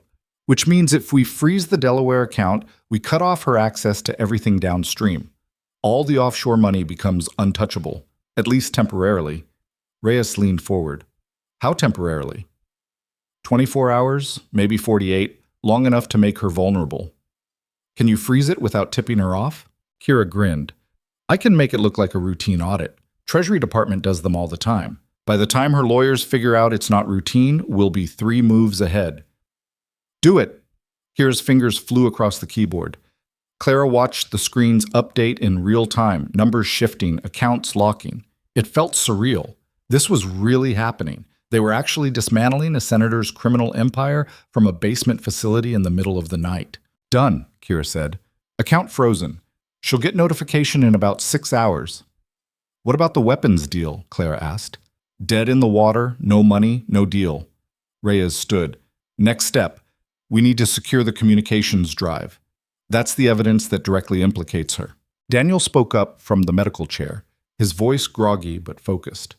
The audio files. There's one in particular. Conversation between Hale and a Russian buyer. She's negotiating the sale of classified satellite data. You can hear her voice. Clear as day. Kira pulled up the audio files, clicking through until she found the right one. The room went silent as the recording played. A woman's voice, smooth and professional. The data will be delivered within 72 hours. Payment in full, as discussed. A man's voice, heavily accented. And the security protocols? Already compromised. Your team will have access. Senator Hale, you understand if this fails. It won't fail. I don't deal in failures. The recording ended. Clara felt sick. That voice. She'd heard it on the news, at political rallies, in campaign ads. Victoria Hale, presidential candidate, traitor. That's enough, Reyes said quietly. That's more than enough. Kira copied the file, creating multiple backups. I'm sending this to 3 separate secure servers, cloud-based, geographically distributed. Even if she tries to scrub it, it'll still exist. Good. Now we need a journalist. Clara looked up. What? Someone with reach. Someone who can't be bought or intimidated. We need to get the story out before Hale realizes what's happening. Kira was already typing. I know someone. Investigative reporter, Pulitzer winner. She's been trying to dig into defense contractor corruption for years. Can you trust her? I trust that she wants the story more than she wants to stay safe, and that's enough. Make the call. While Kira reached out to the journalist, Clara stood and walked to the far end of the room, needing space to think. This was it. The moment where everything either worked or collapsed. If they released the files and Hale had enough warning, she'd activate her contingencies. People would die. Evidence would disappear. But if they waited too long, she'd find them first. And they'd all end up like Marcus. Clara's phone buzzed. Unknown number. She almost ignored it. Then she saw the preview. Clara, it's Matheson. We need to talk. Alone. Her stomach turned to ice. She showed the message to Reyes.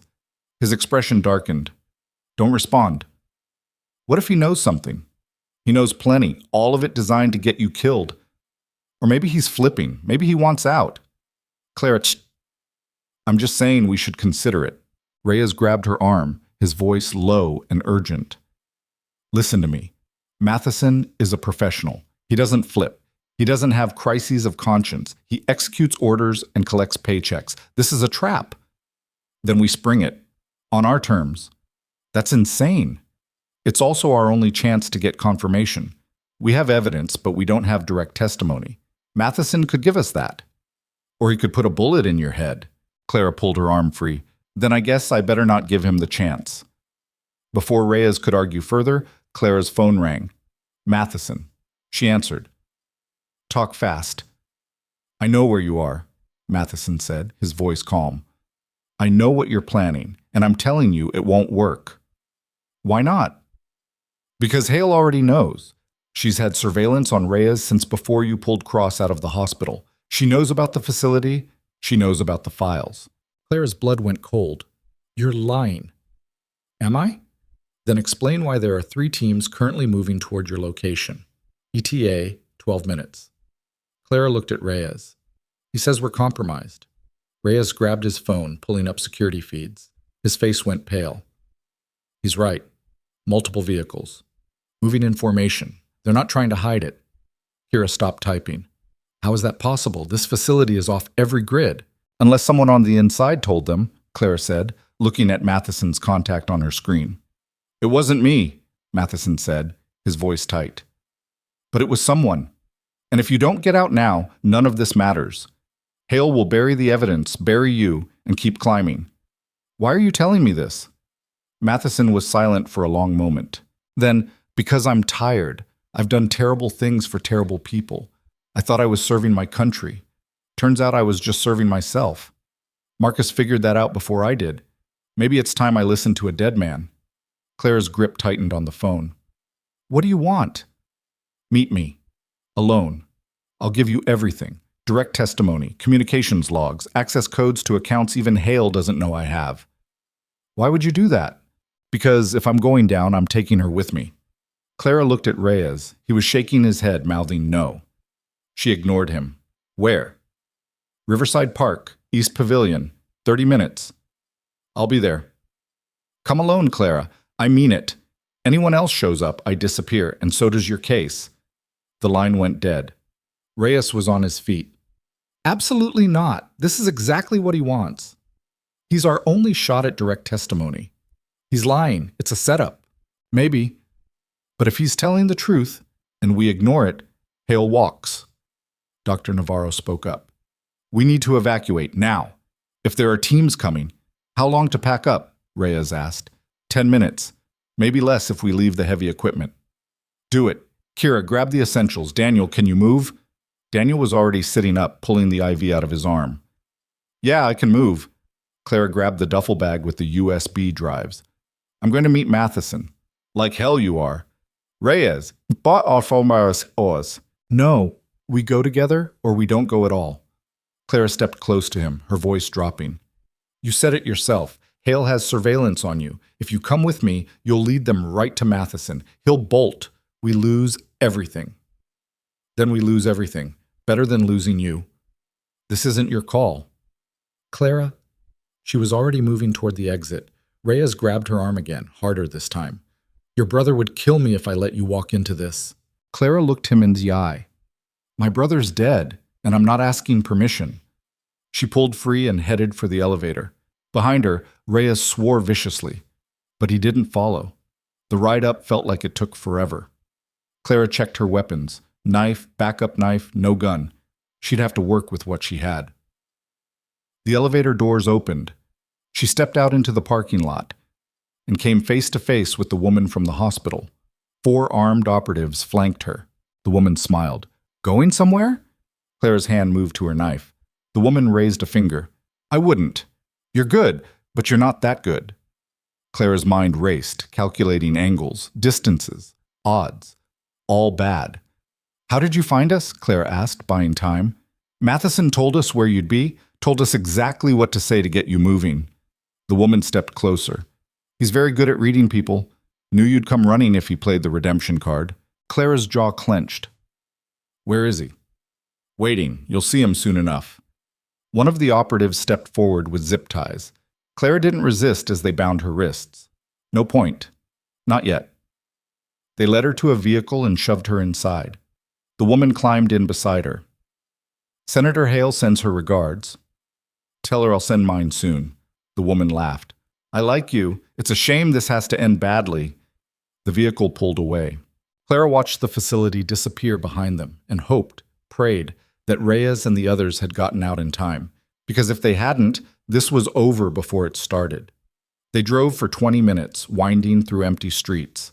Finally, they pulled up to an abandoned industrial site near the river. Matheson was waiting outside, arms crossed. They pulled Clara out of the vehicle and walked her toward him. He looked older in person than he had at the pier, tired, like he hadn't slept in days. Clara, he said quietly, you set me up. I did what I was ordered to do. And now? Now I finish it. He gestured to one of the operatives who opened the door to a nearby building. Inside, bound to chairs, were Reyes, Daniel, Kira, and Dr. Navarro. All alive. All watching her with varying expressions of anger and resignation. Clara's heart sank. They hadn't escaped. They'd been caught. Matheson stepped in front of her. Senator Hale wanted me to extend an offer. I'm listening. Give us the drives. All of them. And everyone walks. You disappear. Live your lives. Never speak of this again. And if we refuse? Matheson pulled out a gun. Then we make an example, starting with Captain Reyes. He aimed the weapon at Reyes's head. Clara's mind raced. No backup. No weapons. No leverage. Just her and 5 lives she couldn't save. She looked at Reyes. He met her eyes and shook his head slightly. Don't do it. Clara looked back at Matheson. The drives are encrypted. Even if I give them to you, you'll never access them. We'll take our chances. Marcus coded them. Personal encryption. Only 2 people knew the keys, him and me. Matheson's eyes narrowed. So unlock them. No. Then Reyes dies. Clara's voice didn't waver. Then shoot him. Reyes's eyes widened. Matheson's finger tightened on the trigger. Wait, Clara said. Matheson paused. Clara took a slow breath. I'll unlock them. But not here. I need a computer, access to the files. Matheson studied her, weighing the truth of it. Finally, he lowered the weapon. You've got 10 minutes. They brought her to a laptop set up on a makeshift table. Clara sat down, her bound wrists making it awkward but not impossible. She pulled up the encrypted files, typed in the password. The files unlocked. Matheson leaned over her shoulder. Good. Now, Clara hit a key combination. The screen flashed. Every file on the drive began uploading, not to Hale's servers, to every major news outlet in the country. Matheson's face went white. What did you— Insurance, Clara said. Marcus built in a dead man's switch. If the files were accessed under duress, they'd auto-release. Matheson grabbed her, yanking her out of the chair. Stop it, now. Can't, it's already in motion. He threw her to the ground and turned to the operatives. Shut it down. Kill the upload. They scrambled to the laptop, but it was too late. The progress bar hit 100%. Files sent. The room went silent. Matheson stared at the screen, his face ashen. Then his phone rang. He answered, listened. His hand dropped to his side. She wants to speak to you, he said quietly, holding the phone out to Clara. Clara took it. Clara Whitfield, Victoria Hale's voice was ice. Do you have any idea what you've just done? Yeah, I ended you. You've signed your own death warrant. Maybe, but at least I'll die knowing you're going down first. Hale was silent for a long moment. Then, you're right. I am going down. But so are a lot of innocent people. Operatives in the field whose covers you just blew. Witnesses whose locations you just exposed. Blood will be on your hands, Clara, not mine. Clara's stomach twisted. She hadn't thought, but no. Marcus wouldn't have built the switch without considering that. You're bluffing, Clara said. Am I? Check the news in about 6 hours. See how many bodies pile up. Then ask yourself if it was worth it. The line went dead. Clara lowered the phone, her hands shaking. Matheson was watching her. She's not bluffing. Shut up. People are going to die because of what you just did. Clara rounded on him. People already died. Marcus died. Whitmore died. How many others has she killed to protect her empire? That's different. How? Matheson didn't answer. One of the operatives spoke up. Sir, we're getting reports. Multiple arrests. FBI, DOJ, Treasury. They're moving on Hale's network. Matheson closed his eyes. It's over. For her, Claire said. Not for us. She looked at Reyes. You okay? He nodded, though his jaw was tight. You just played the riskiest hand I've ever seen. Did it work? We'll find out. One of the operatives stepped forward, gun raised toward Clara. Matheson held up a hand. Stand down. Sir, I said stand down. The operative hesitated, then lowered his weapon. Matheson looked at Clara. You've got 12 hours. Maybe less. Then Hale's people will regroup, and they'll come for you. Let them. You don't understand. She's not the only one. This network runs deeper than you know. You just kicked a hornet's nest. Good, Clara said. Let them all come out where we can see them. Matheson's phone rang again. He glanced at the screen, then showed it to Clara. Senator Hale arrested. Clara felt something release in her chest. It was real. It was actually happening. Matheson pocketed the phone and looked at his team. Cut them loose. Sir, that's an order. The operatives moved forward, cutting the zip ties binding Reyes, Daniel, Kira, and Dr. Navarro. Matheson looked back at Clara. For what it's worth, Marcus would be proud of you. Clara's voice went flat. Marcus would spit in your face. Matheson didn't argue. He gestured to his team. We're leaving. They filed out, engines starting, vehicles pulling away, leaving Clara and the others alone in the empty building. Reyes stood slowly, rubbing his wrists. That was the stupidest, most reckless thing I've ever seen. Did it work? Yeah, it worked. Clara felt her legs give out. She sat down hard on the concrete floor, her whole body shaking. Daniel limped over, sitting beside her. You okay? Ask me tomorrow. Kira was already on her phone, pulling up news feeds. It's everywhere. All the major outlets, financial records, communications logs, everything. Dr. Navarro checked Daniel's bandages. We need to get him proper care, soon. Reyes pulled out his own phone, making calls, coordinating. Clara just sat there, staring at nothing. It was over. Hale was arrested. The files were public. Justice was happening. So why did she feel so empty? Her phone buzzed. A news alert. Breaking. Senator Victoria Hale arrested on charges of espionage, arms trafficking, and murder. Investigation ongoing. Clara read it twice. Then a second alert. Update. Multiple arrests across government and military. Largest corruption probe in decades. She showed the screen to Reyes. He nodded. It's really happening. Yeah, Kira walked over. The journalist I contacted wants an interview. Exclusive. Your story, your words. Clara shook her head. No interviews. Clara, this is... I said no. She stood, her legs steadier now. I'm done. I did what I came to do. The rest is someone else's problem. Reyes studied her. What are you going to do now? Clara thought about Metro General, about her small apartment, about the quiet life she'd built. All of it felt like it belonged to someone else now. I don't know, she said honestly. You could stay. Help us clean up the rest of this mess. There are more names on those lists, more people who need to answer for what they've done. Clara looked at him. Is that what you want? I want you to do whatever keeps you alive and sane. In that order. Clara almost smiled. I'll think about it. Her phone rang. Unknown number. She answered carefully. Yeah? Clara Whitfield. The voice was female, older, calm. My name is Director Sarah Kensington. I oversee the task force investigating Senator Hale. Congratulations on the arrest.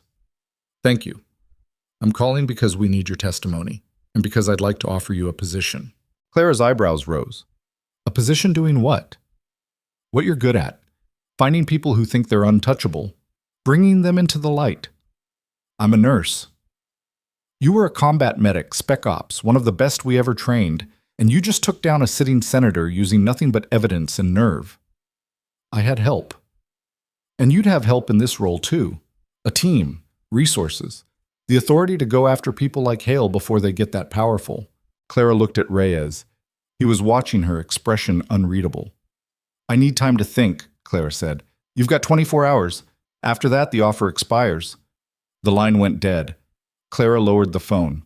Daniel spoke up. You going to take it? I don't know. For what it's worth, I think you should. Why? Because you're good at it, and because the world needs people who won't stop when things get hard. Clara looked at him. What about you? What are you going to do? Daniel shrugged. Heal, testify, then probably disappear for a while. I've had enough excitement for one lifetime. Kira cleared her throat. Speaking of disappearing, we should move. This location is compromised. Matheson knows where we are, which means others might too. Reyes nodded. She's right. Let's go. They gathered what little gear they had and headed for the exit. Outside, dawn was breaking over the city, painting the sky in shades of orange and pink. Clara stood in the parking lot, breathing in the cold morning air. It felt like the first real breath she'd taken in years. Her phone buzzed one more time. A text from an unknown number. You did good, kid. M. Clara stared at the message. M. Marcus. But that was impossible. Her brother was dead.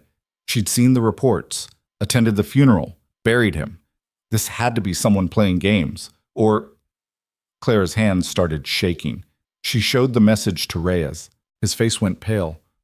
That's not possible. That's what I thought. Clara, Marcus is dead. I saw the body. I attended the funeral. So did I. Then who? Another text came through. Pier 57. Come alone. You'll understand everything. Clara looked up at Reyes. He was already shaking his head. Don't. This is another trap. Or it's not. Clara. But she was already moving, heading for the vehicle. Reyes grabbed her arm. You can't keep doing this. Walking into every trap that gets set. I know. Then stop. Clara pulled free. I will. Right after this one. She climbed into the driver's seat. Reyes stood there, torn between following her and letting her go. Finally, he stepped back. Clara started the engine and drove toward Pier 57 as the sun rose over the city. The morning traffic was light as Clara drove toward the waterfront, her knuckles white on the steering wheel.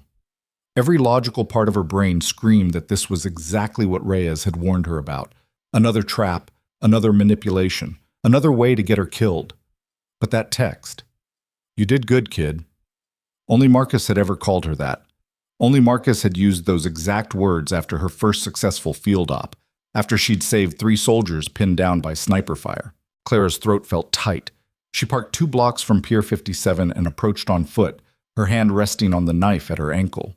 The pier looked different in daylight, less menacing, more sad. Just another forgotten piece of infrastructure slowly rotting into the bay.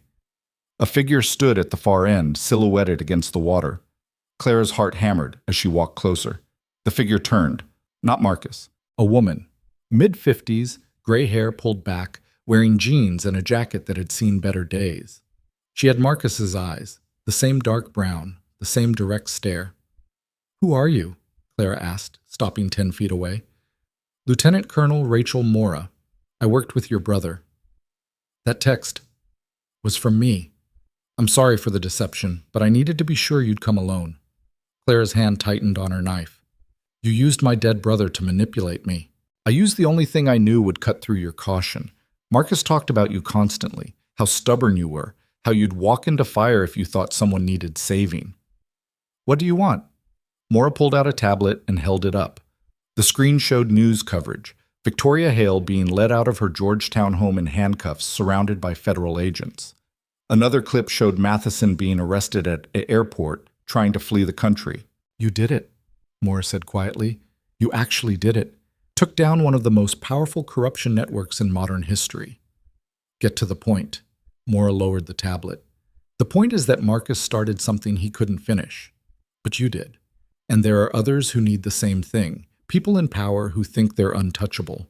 Systems that protect abusers and punish whistleblowers. And I'm putting together a team. People who aren't afraid to go after the powerful. People who understand that sometimes justice requires breaking rules." Clara laughed, harsh and bitter. "You're recruiting me. I'm offering you a chance to make what happened to Marcus mean something, to make sure other families don't lose people they love because someone decided profit mattered more than lives." "I already got that speech from Director Kensington." Mora's expression hardened. "Kensington wants you working within the system, following protocols, asking permission to do what needs to be done. I'm offering you something different." "What?" "Freedom. To operate how you need to go after targets the official channels won't touch because they're too politically connected or too well protected." Clara crossed her arms. "That sounds like vigilante justice. It sounds like the only kind of justice that actually works when the system is rigged." "And if I say no?" Mora shrugged. "Then you go back to being Clara Whitfield, nurse. You clock in, you clock out, you save the lives in front of you. There's honor in that. But there's also a limit to how much change one person can make from inside a hospital." Clara looked out on the water, watching the morning light dance across the surface. Marcus believed in the system. He believed that if you did things right, followed the rules, justice would prevail. And look what it got him. Clara's jaw clenched. "Don't." "I'm not trying to dishonor his memory. I'm trying to honor it by learning from his mistakes. He played by the rules, he trusted the chain of command, and they killed him for it." "You don't know that." "Yes, I do. Because I was there, like..." Mora's voice cracked slightly. "I was his commanding officer when he started investigating. I told him to take it through official channels, to document everything and submit it up the chain. And 24 hours after he did, someone rigged his training exercise. I've been living with that for 3 years." Clara turned back to her. "So this is about guilt. This is about making sure it never happens again." They stood in silence for a moment, the sound of water lapping against pilings filling the space between them. Finally, Clara spoke. "I need to think about it." Mora nodded. "You've got 48 hours. After that, I'm moving forward with or without you." She pulled out a card and handed it to Clara. "Encrypted number. When you decide, call." Clara took the card. "What happens to Hale?" "Trial. Probably lengthy, definitely public. She'll fight it with every resource she has left." "And Matheson?" "Already talking, trading testimony for a reduced sentence. He'll probably spend the rest of his life in prison, but he won't face execution." "That doesn't seem like justice." "It's not. It's pragmatism. We need his testimony to connect all the pieces, to make sure everyone involved goes down. Clara pocketed the card. I should go. Clara. Mora's voice stopped her. Your brother's last words, do you know what they were? Clara's chest tightened. The official report said he didn't have any, that the explosion killed him instantly. The official report lied. I was on comms when it happened. He had about 30 seconds before the bleeding took him, and he used them to say one thing. Mora's eyes were wet now. He said, tell Clara she was right, about everything. Clara felt something break inside her. Right about what? About leaving. About getting out before the system crushed you. He spent his last moments regretting that he didn't listen to you, that he stayed when he should have walked away. Clara couldn't speak. Mora stepped closer. He also said to tell you that you're the bravest person he ever knew, and that whatever path you chose, it would be the right one. Clara's vision blurred. She turned away, wiping her eyes roughly. I have to go. She walked back to the car, her legs feeling like they might give out any second. Behind her, Mora called out one last time.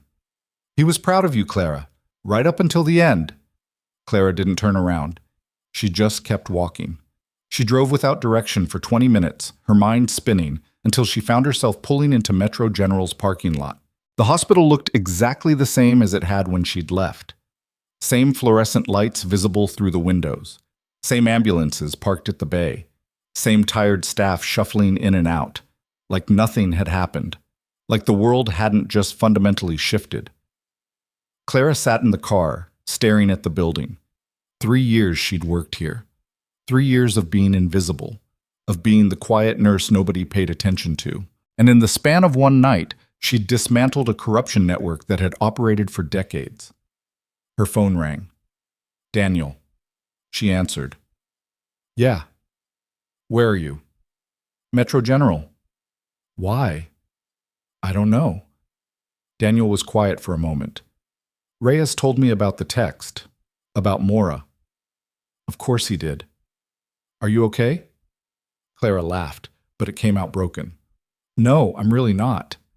You want company? I want to understand why this feels worse than when I thought my brother was just dead. Now I know his last moments were spent regretting his choices, and somehow that's harder.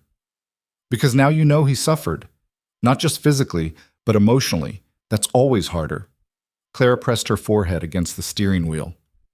I don't know what to do, Daniel. Yes, you do. You just don't want to admit it. What's that supposed to mean? It means you're terrified of what comes next. You spent 3 years hiding from who you are. Now you can't hide anymore. And that's scary. I wasn't hiding.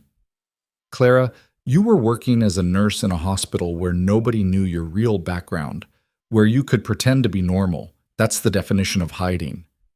I was trying to save lives. And you did. But you could save a lot more if you stopped limiting yourself to one hospital, one shift, one patient at a time. Clara sat up. You sound like Mora. Maybe Mora has a point. Or maybe she's just good at manipulation. Maybe both things are true. Clara closed her eyes. I'm tired, Daniel. I'm so tired of fighting. Then don't fight. Just decide. What do you actually want? Not what Marcus wanted. Not what anyone else thinks you should do. What do you want? Clara thought about that. What did she want? She wanted her brother back, but that wasn't possible. She wanted to feel safe, but she'd never felt truly safe, even before this started. She wanted to matter, to do work that meant something. I want to make sure nobody else loses their brother the way I did, she said finally. Then you already know what to do. The line went quiet. Then Daniel spoke again, his voice softer. For what it's worth, I think you're extraordinary. And I think Marcus knew it too. Clara's throat tightened. Take care of yourself, Daniel. You too. She hung up and sat in the car for another 5 minutes. Then she got out and walked into the hospital. The ER was busy. Morning rush, people coming in with chest pain and twisted ankles and sick kids. Clara moved through it like a ghost, heading for the administrative wing. She found the HR office and knocked. A tired-looking woman in her 40s looked up from her computer. Can I help you? Clara Whitfield. I'm here to submit my resignation. The woman blinked. Oh, is there a problem? We can... No problem. I'm just moving on. Do you have another position lined up? Clara thought about Kensington's offer, about Mora's team. Yeah, I do. She filled out the paperwork quickly, her handwriting messy but legible. 2 weeks' notice. Standard protocol, except she knew she wouldn't be back for those 2 weeks. This was it. The end of Clara Whitfield, Invisible Nurse. She walked back to the ER one last time, looking at the faces of the residents and attending physicians who'd treated her like furniture for 3 years. None of them noticed her leaving, just like they'd never noticed her arriving. Clara stepped outside and called Reyes. "I'm in," she said when he answered. "In what?" "Kensington's offer. I'll testify. I'll work with the task force, but on my terms." "Which are?" "I don't follow orders I don't agree with. I don't participate in operations that compromise my ethics, and I get final say on which targets I pursue." Reyes laughed. "Kensington is going to love you." "She doesn't have to love me. She just has to accept that I'm not a soldier anymore." "What are you then?" Clara thought about it. "Someone who's done being quiet." "Fair enough. I'll set up the meeting." "Thanks." "Clara." "Yeah? I'm glad you're doing this. The world needs more people who won't back down. The world needs fewer people who think they're above consequences." "That too." She hung up and stood in the parking lot, watching the hospital through the chain-link fence.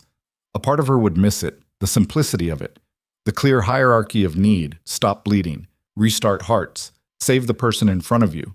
But that part was smaller than the part that was ready to fight bigger battles. Her phone buzzed. A news alert. Breaking. Victoria Hale pleads not guilty to all charges. Trial set for 6 months from today. Clara read it twice. 6 months. 6 months for Hale's lawyers to stall and delay and try to dismantle the case. 6 months for the news cycle to move on. 6 months for people to forget why this mattered. Unless someone kept it in the spotlight. Clara pulled out Mora's card and stared at the number. Then she put it away. Not yet. First, she'd work with Kensington. Learn the system from the inside. Understand its strengths and limitations. Then she'd decide if Mora's approach was necessary. She drove to the safe house where Reyes had relocated everyone. It was in a different part of the city now, a residential area that looked painfully normal. Inside, Daniel was asleep on a couch, his bandages fresh. Kira was at a computer, still monitoring news feeds. Dr. Navarro was organizing medical supplies. Reyes stood near the window, phone to his ear, coordinating something. He hung up when he saw Clara. "Kensington wants to meet tomorrow, 9 a.m. "Where?" "Federal building, downtown. She's bringing the lead prosecutors." "Good." Daniel stirred, opening his eyes. "You came back." "Did you think I wouldn't?" "I thought you might decide to run. Wouldn't blame you." Clara sat on the edge of the couch. "How are you feeling?" "Like I got shot and then spent 12 hours running for my life." "So, fantastic," Clara smiled. "You're going to be okay." "Yeah, thanks to you. Thanks to all of us." Daniel reached out and squeezed her hand. "What you did, releasing those files, that took guts. Marcus would be proud." Clara's eyes stung. "Stop saying that." "Why?" "Because it makes it harder to stay focused." "Good. You should feel things. That's what makes you human." Clara pulled her hand back gently. "I need to not be human for a while. I need to be effective." "You can be both." "Can you?" Daniel thought about it. "I don't know. I've never tried." Kira called out from the computer. "You guys should see this." They gathered around her screen. A press conference. Director Kensington standing at a podium, flanked by FBI and DOJ officials. Thanks to the bravery of several individuals who risked everything to expose this corruption, we've been able to bring charges against Senator Victoria Hale and 17 co-conspirators. This investigation is ongoing, and we expect more arrests in the coming weeks. A reporter shouted a question. "Can you confirm that one of those individuals was a civilian nurse with no official government affiliation?" Kensington's expression didn't change. "I cannot comment on the identities of witnesses while the investigation is active, but I can say that this case would not have been possible without ordinary citizens choosing to do extraordinary things." Another reporter. "Is it true that classified military files were leaked to the press?" "Files containing evidence of crimes are not classified material, they're evidence, and evidence belongs in the hands of those who can act on it. The press conference continued, but Clara stopped listening. Ordinary citizens choosing to do extraordinary things. That's what she was now. Not a soldier, not a spy, just someone who refused to look away. Her phone rang. Unknown number. She stepped away from the group to answer. Yeah. Miss Whitfield, this is Catherine Brooks. I'm a journalist with the Post. I'd like to interview you about... No. I understand you're hesitant, but the public deserves to hear... The public has the files. They can read them. They don't need me explaining what's already there. But your perspective. My perspective is that powerful people got away with murder for too long, and now they're not. That's the story. Everything else is noise. She hung up. Reyes was watching her. You're going to get a lot of those calls. Then I'll keep saying no. Eventually they'll write the story anyway, with or without your input. Let them. I'm not doing this for credit. What are you doing it for? Clara looked out the window at the quiet street. So the next person who sees something wrong doesn't have to be as scared as I was. The room went quiet. Then Kira spoke up. That's actually kind of beautiful. Clara shook her head. It's just true. Her phone rang again, this time a number she recognized. Her mother. Clara stared at the screen, her finger hovering over the decline button. Then she answered. Hi, Mom. Clara. Her mother's voice was tight, controlled. I saw the news. Yeah. They're saying you helped bring down a senator. They're not wrong. Silence on the line. Then, your brother would be proud. Clara's eyes closed. Everyone keeps saying that. Because it's true. He always said you were the strongest person he knew. He was wrong. I spent 3 years hiding. You spent 3 years surviving. There's a difference. Clara's throat felt raw.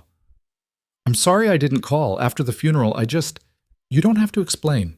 I understand. Do you? You lost your brother. I lost my son. We both needed to grieve in our own ways. Clara wiped her eyes. Miss him. Me too. Her mother's voice broke slightly. Every single day.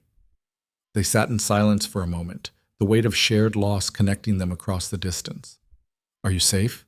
Her mother asked finally. Yeah, for now. Good. That's all that matters. Mom? Yes? Thank you for not being angry. Oh, I'm furious. You nearly got yourself killed chasing ghosts. But I'm also proud, because you did what you thought was right, even when it was terrifying. Clara almost smiled. I love you. I love you too. Call me when this is over, really over. I will. She hung up and took a shaky breath. Reyes approached quietly. You okay? Getting there. Good. Because Kensington just sent over the preliminary witness list. You're scheduled to testify in 3 weeks. 3 weeks? They're fast-tracking it. Want to capitalize on public attention before it fades. Clara nodded. What do I need to do? Prep sessions, document review, practice testimony. It's going to be intense. I can handle intense. I know you can. The next 3 weeks were exactly as brutal as Reyes had warned. Clara spent hours in windowless rooms with prosecutors, going over every detail of what had happened. They asked her to relive the hospital attack, the Union Station shooting, the warehouse confrontation. Each time she had to push down the emotions and focus on facts. Dates. Times. Names. Actions. She met with Kensington twice. The first time was procedural, outlining expectations, reviewing security protocols, discussing protection options. The second time was different. Kensington leaned back in her chair, studying Clara across the desk. You're good at this. At what? Compartmentalizing, staying focused under pressure. Most witnesses fall apart during prep. You just get sharper. I've had practice. Your military record is impressive. Decorated combat medic, multiple commendations. That was a different life. Was it? Or is this just a different battlefield? Clara met her eyes. What do you want, Director? I want to offer you a permanent position, not as a witness, as an investigator. I already told you I'd consider it. And I'm telling you the offer has an expiration date. Once this trial is over, if you're not on my team, you'll be a target. Hale's network is bigger than what we've arrested. There are people who will want revenge. So you're recruiting me out of fear? I'm recruiting you because you're effective. The fear is just reality. Clara stood. I'll think about it. You have 1 week. Clara left the office and walked out into the afternoon sun. The federal building was downtown, surrounded by tourists and business people and street vendors. Normal life, happening all around her. She bought a coffee from a cart and sat on a bench, watching people pass. A young mother with a stroller, an old man feeding pigeons, a group of college students arguing about politics. None of them knew what was happening behind closed doors. The deals being made, the power being consolidated, the threats being neutralized. And maybe that was okay. Maybe that's how it should work. People living their lives while others fought to keep those lives safe. Her phone buzzed. Daniel, trial date confirmed, 6 months out. You ready for this? Clara typed back. Ready as I'll ever be. The trial preparation continued. More interviews, more document reviews, more sleepless nights going over testimony. And then finally, it was time. The courthouse was surrounded by media, cameras everywhere, reporters shouting questions, protesters holding signs both supporting and condemning Hale. Clara walked through it all with her head down, flanked by security. Inside, the courtroom was packed. She took the stand on day 3 of the trial, after 2 days of opening statements and preliminary witnesses. The prosecutor approached. Please state your name for the record. Clara Whitfield. And what is your occupation? I was a registered nurse. Now I'm an investigator with the Federal Corruption Task Force. A murmur went through the courtroom. The prosecutor continued. Can you tell us how you first encountered the evidence against Senator Hale? Clara took a breath. My brother, Marcus Whitfield, was investigating corruption within military contracting. He compiled extensive evidence of illegal activity. When he died, I was given access to those files. And what did you do with them? I verified them, cross-referenced them, and then I released them to ensure they couldn't be buried. The defense attorney objected. Your Honor, the witness just admitted to illegally disseminating classified information. The information wasn't classified, Clara said calmly. It was evidence of crimes. There's a difference. The judge raised a hand. The witness will refrain from speaking unless asked a direct question. Clara nodded. The prosecutor continued. Can you describe what you found in those files? Financial records showing Senator Hale receiving payments from foreign entities in exchange for classified intelligence. Communications showing her coordinating weapons sales to hostile nations, and audio recordings of her directly ordering the elimination of witnesses. Another murmur. The defense attorney stood. Objection. The witness is testifying to documents not yet entered into evidence. The documents are entered as Exhibits 47 through 89, the prosecutor countered. The judge nodded. Overruled. Continue. For the next 4 hours, Clara walked the jury through everything. The USB drives, the shell companies, the communications, the money trail. She showed them Marcus's notes, his analysis, his conclusions, and she showed them the human cost. My brother died because he uncovered this corruption, Clara said, her voice steady. Dr. Richard Whitmore died because he saw something he wasn't supposed to. Daniel Cross nearly died because he continued my brother's work. This isn't about politics. It's about people in power who believed they could kill without consequence. The defense attorney cross-examined her for another 2 hours, trying to poke holes in her testimony, suggesting she had ulterior motives, implying she was unstable. Clara didn't flinch. She answered every question directly, without emotion, letting the facts speak for themselves. When she stepped down, she caught Hale's eyes across the courtroom. The senator stared back, her expression cold and composed.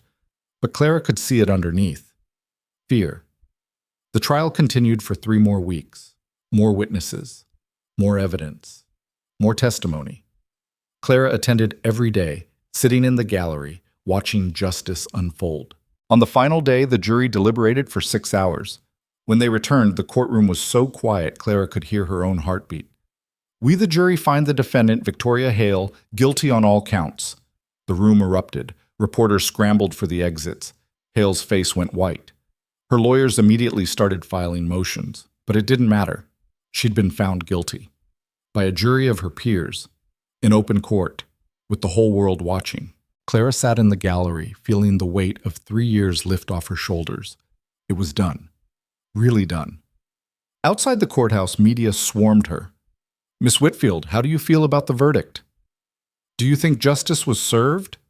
What message does this send to other whistleblowers? Clara stopped at the bottom of the courthouse steps and turned to face the cameras. I think this sends one message, she said clearly, that no one is above the law, not senators, not generals, not billionaires. If you commit crimes, you will be held accountable, even if it takes years, even if you think you're untouchable. What's next for you? A reporter called out. Clara thought about Kensington's offer, about Mora's team, about the choice she'd been avoiding for weeks. Next, I keep working.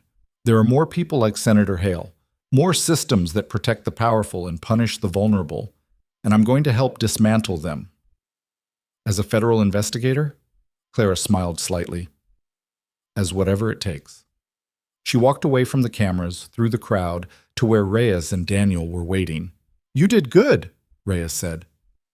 We did good, Clara corrected. Daniel pulled her into a careful hug, mindful of his healing injuries. Marcus would be proud. Clara didn't argue this time. Because maybe it was true. Maybe her brother would be proud of what she'd become. Not a soldier, not a spy, not a nurse hiding from her past, just someone who refused to be quiet when it mattered. They walked to a nearby coffee shop, away from the media circus, and sat at a corner table. So, Daniel said, what now? Clara pulled out both cards, Kensington's official contact and Mora's encrypted number. She stared at them for a long moment. Then she tore Mora's card in half. I'm going to try it the right way first, she said. Work within the system, see if it can actually deliver justice. And if it can't, Reyes asked, then I'll reevaluate. Daniel smiled. That's very diplomatic. I'm learning. They sat in comfortable silence for a while, drinking coffee that was too bitter and too hot. Finally, Clara spoke. Thank you, both of you, for not letting me do this alone. You didn't give us much choice, Reyes said. You kind of dragged us along. Still, I'm grateful. Daniel raised his cup. To dragging people into doing the right thing. They clinked cups. Clara's phone buzzed. Kensington. Welcome to the team. Report Monday at 800. Clara showed the message to Reyes. He nodded. You sure about this? No, but I'm doing it anyway. That's very on brand for you. Clara laughed, and it felt good. Real. She thought about Marcus, about everything he'd sacrificed, everything he'd believed in. And she realized something. He hadn't been wrong to believe in the system. He'd just been early. One person couldn't fix everything alone, but together, people who refused to look away, who refused to be quiet, who refused to accept that power meant immunity. Together, they could change things, slowly, imperfectly. But really, Clara stood, leaving money on the table for the coffee. Where are you going? Daniel asked. To start my new job. It's Saturday, so I'll start Monday. But right now I'm going to visit my mother. Tell her I'm okay. Actually talk to her. Reyes smiled. That sounds healthy. Don't get used to it. Clara walked out of the coffee shop into the late afternoon sun. The city moved around her, people rushing to catch buses, kids playing in parks, couples holding hands. Normal life. The kind Marcus had died protecting. The kind Clara had spent 3 years hiding in. And now, the kind she'd spend the rest of her life defending. Not from the shadows. Not as someone invisible. But as Clara Whitfield. Former combat medic. Former nurse. Current investigator. Someone who'd learned the hard way that silence didn't keep you safe. It just made you complicit. Someone who'd discovered that being underestimated was only a weakness if you let it be. Someone who understood that real power wasn't about having a title or an office or a uniform. It was about refusing to back down when someone told you to shut up and accept how things were. Her phone buzzed one more time, another unknown number. She answered cautiously. Yeah? Clara Whitfield? The voice was young, nervous. My name is Jennifer Park. I'm a systems analyst at a defense contractor, and I think I found something you need to see. Clara stopped walking. Here we go, she thought. Tell me everything, she said. And as the young woman started talking about falsified safety reports and ignored whistleblower complaints and people in power who thought they could get away with it, Clara smiled, because they were about to learn otherwise. One case at a time, one witness at a time, one truth at a time. She'd spent 3 years being invisible. Now she was going to make sure everyone saw exactly what she was capable of. Not for recognition, not for revenge, but because somewhere out there, someone else was scared to speak up. Someone else thought they couldn't fight back. Someone else believed the powerful were untouchable. And Clara was going to prove them wrong, the same way her brother had proven her wrong, by refusing to give up even when it cost everything. She walked toward her car, phone to her ear, already planning her next move. Behind her, the courthouse stood tall against the evening sky, a reminder that justice, real justice, was possible. Difficult, messy, slow, but possible. And that was enough. That would always be enough. Because at the end of the day, Clara had learned one undeniable truth. The world didn't change because someone with power decided to be merciful. It changed because someone without power decided to be brave, and she was done being anything less.